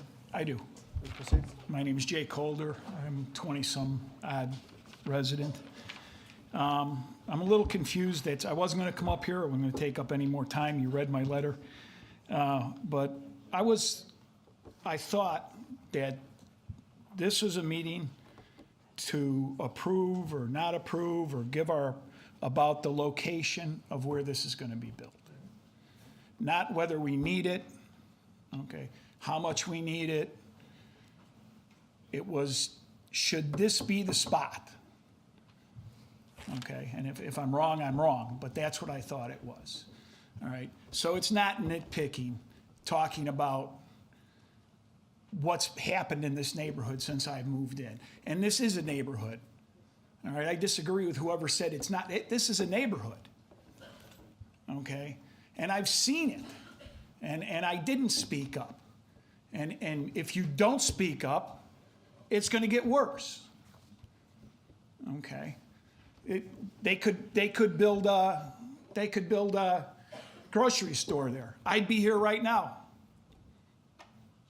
All right, if they build a small one on one lot, maybe not so much. Okay, so we've had, at the time it was the biggest high school being built in the country. That was put in. That was farmland. All right, we had a library, quadruple. And this is all for all of Bolingbrook. I understand that. I'm part of all of Bolingbrook. But why does one part of the town have to absorb all of this? Boughton was designed for the traffic. Weber was designed for the traffic. 53 was designed for the traffic. Remington was designed for the traffic. Lily Cash wasn't. It's a lane. I live on a lane. Okay? Schmidt, it's a small road. All right? And so that's why I'm here. I'm here not to complain about a food pantry. Not at all. God help me if I was ever homeless. The biggest fear I have in my life. God's blessed me. I understand that. I try and help where I can help. Okay, and it's not about in my backyard. It doesn't belong here. It belongs somewhere else that's designed to handle this kind of traffic. That's all I have to say. Thank you. Thank you very much. Okay. At this time, Unless the applicant has anything else. Yeah.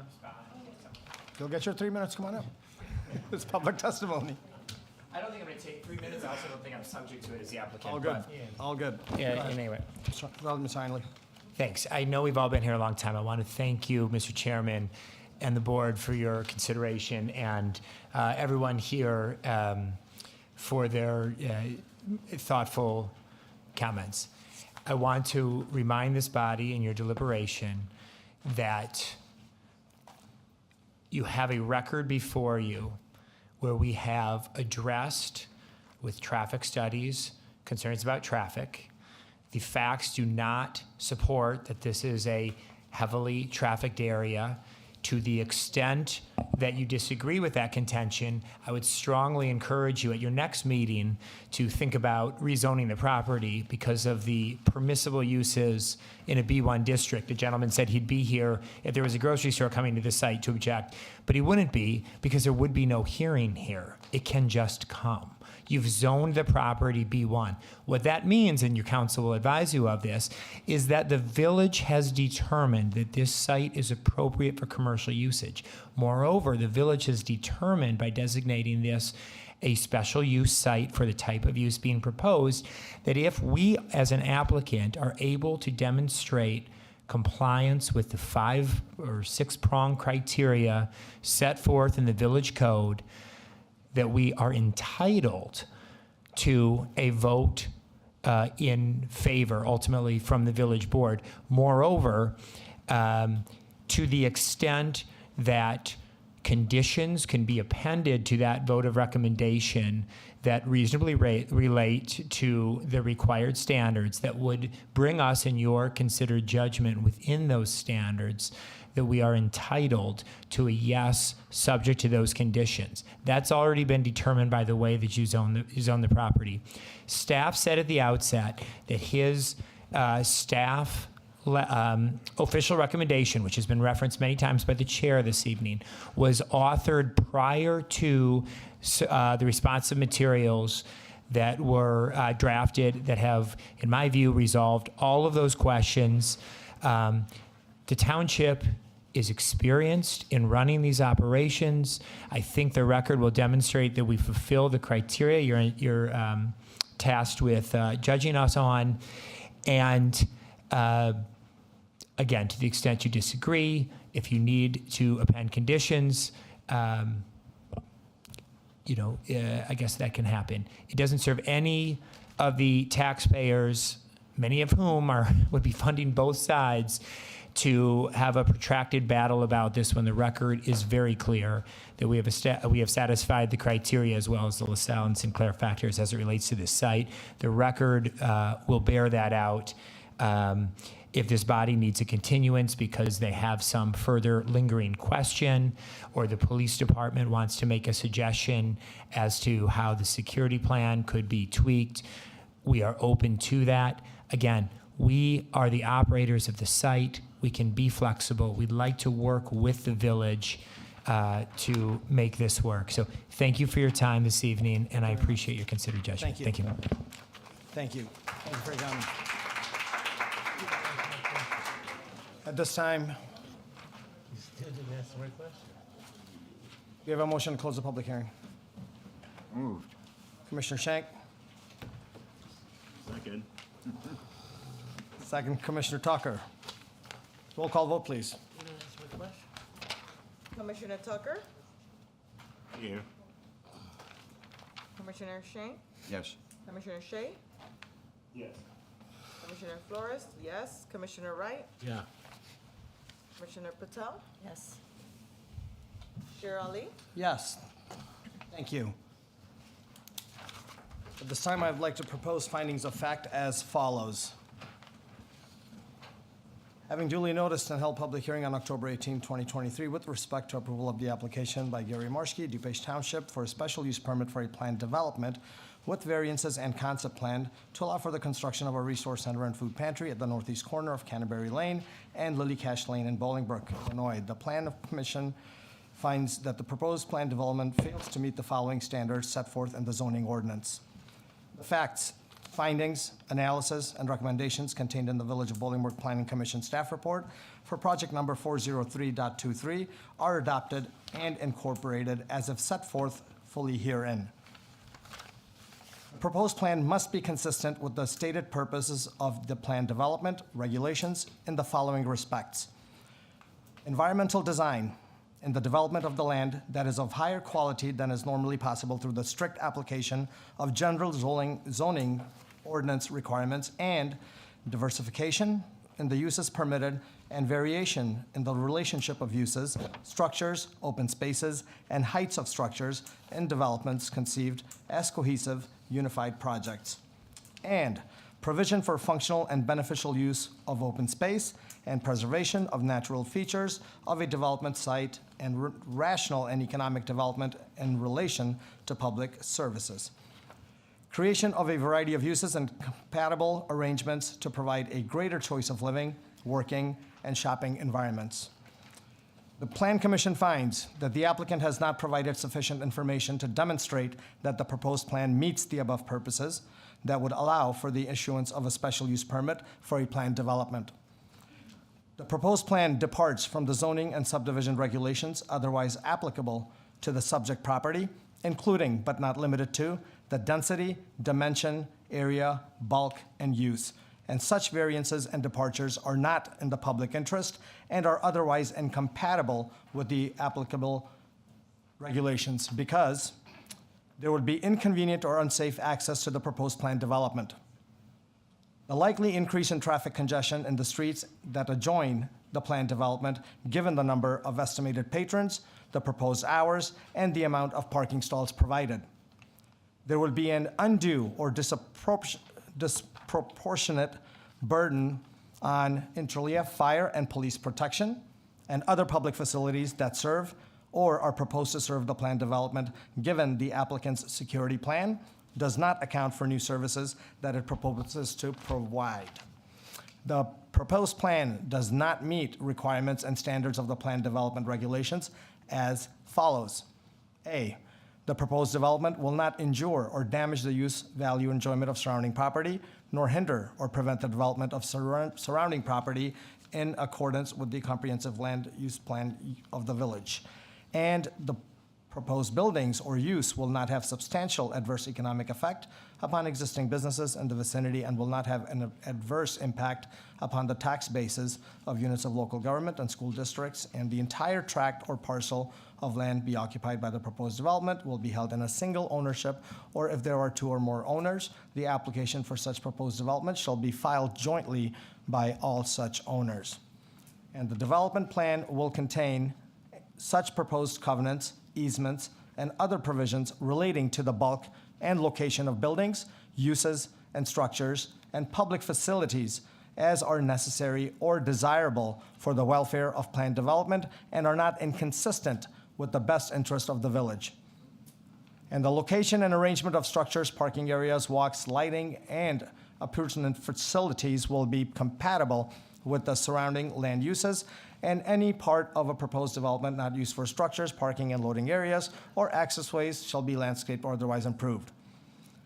The Plan Commission finds that the applicant has not provided sufficient information and evidence to make factual findings that the proposed plan meets the standard of the plan development regulations. Specifically, the Plan Commission finds that the applicant failed to respond to the comments from KLOA regarding the traffic study, to provide clarifications as requested by the staff on October 3rd. The applicant has not sufficiently demonstrated how the physical design of the proposed plan development and the manner in which said design does make adequate provision for public services, provides adequate control over vehicular traffic, provides for and protect designated planned open space and schools, and further the amenities of light and air, recreation, and visual enjoyment. Although requested to do so in correspondence from staff, the applicant has not provided sufficient information to demonstrate that the proposed planned development is compatible with the adjacent properties and neighborhood. Although requested to do so in correspondence from staff, the applicant has not provided sufficient information to demonstrate that the proposed planned development is desirable to physical development and economic well-being of the entire community.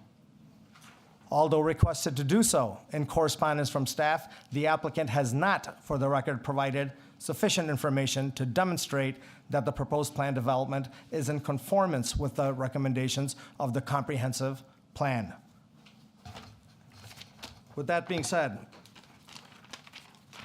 I'd like a motion to adopt the findings of fact as stated. May I have a motion? So moved. Commissioner Schenk. Second? To be clear, a vote in the affirmative is a vote to support the proposal, and a vote in the negative is a vote. As stated. To adopt. No, Sorry? I couldn't hear him. To clarify, the chair just read proposed findings, I believe, and so a vote in the affirmative would be to adopt those findings which were against the project, essentially. Aye. It's a positive, negative. Did that answer your question, Commissioner Shea?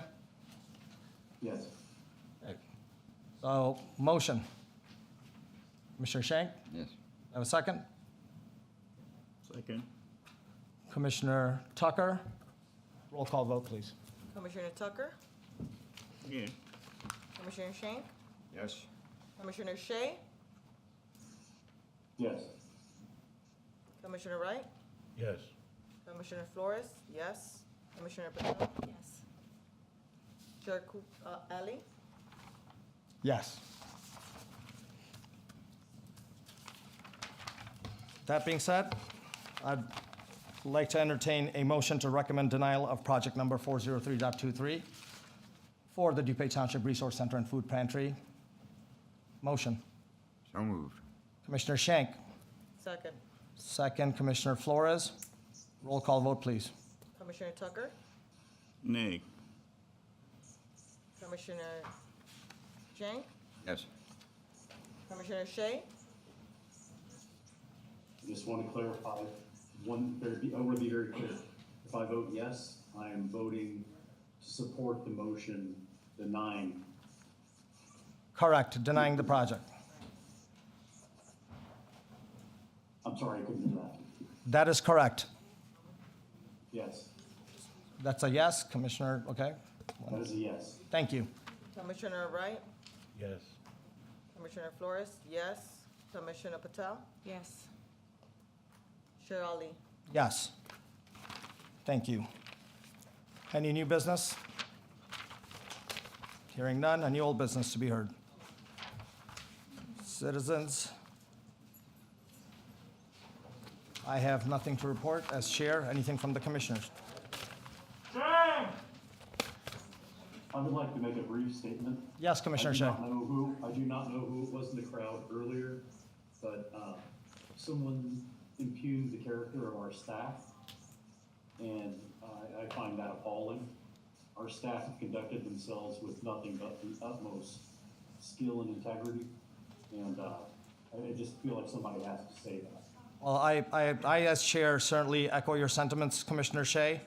There was a little bit of unprofessionalism, to say the least. And my comment to Senator Ventura would be, threats do not work in this town. You're not going to come here and intimidate the Plan Commission with a lawsuit. Shame on you. Please, please. Anybody else? No? Staff? No, I don't have any report. Okay. Do I have a motion to adjourn? So moved. Commissioner Schenk? Second, Commissioner Wright. All in favor, say aye. Aye. We stand adjourned. Have a wonderful night.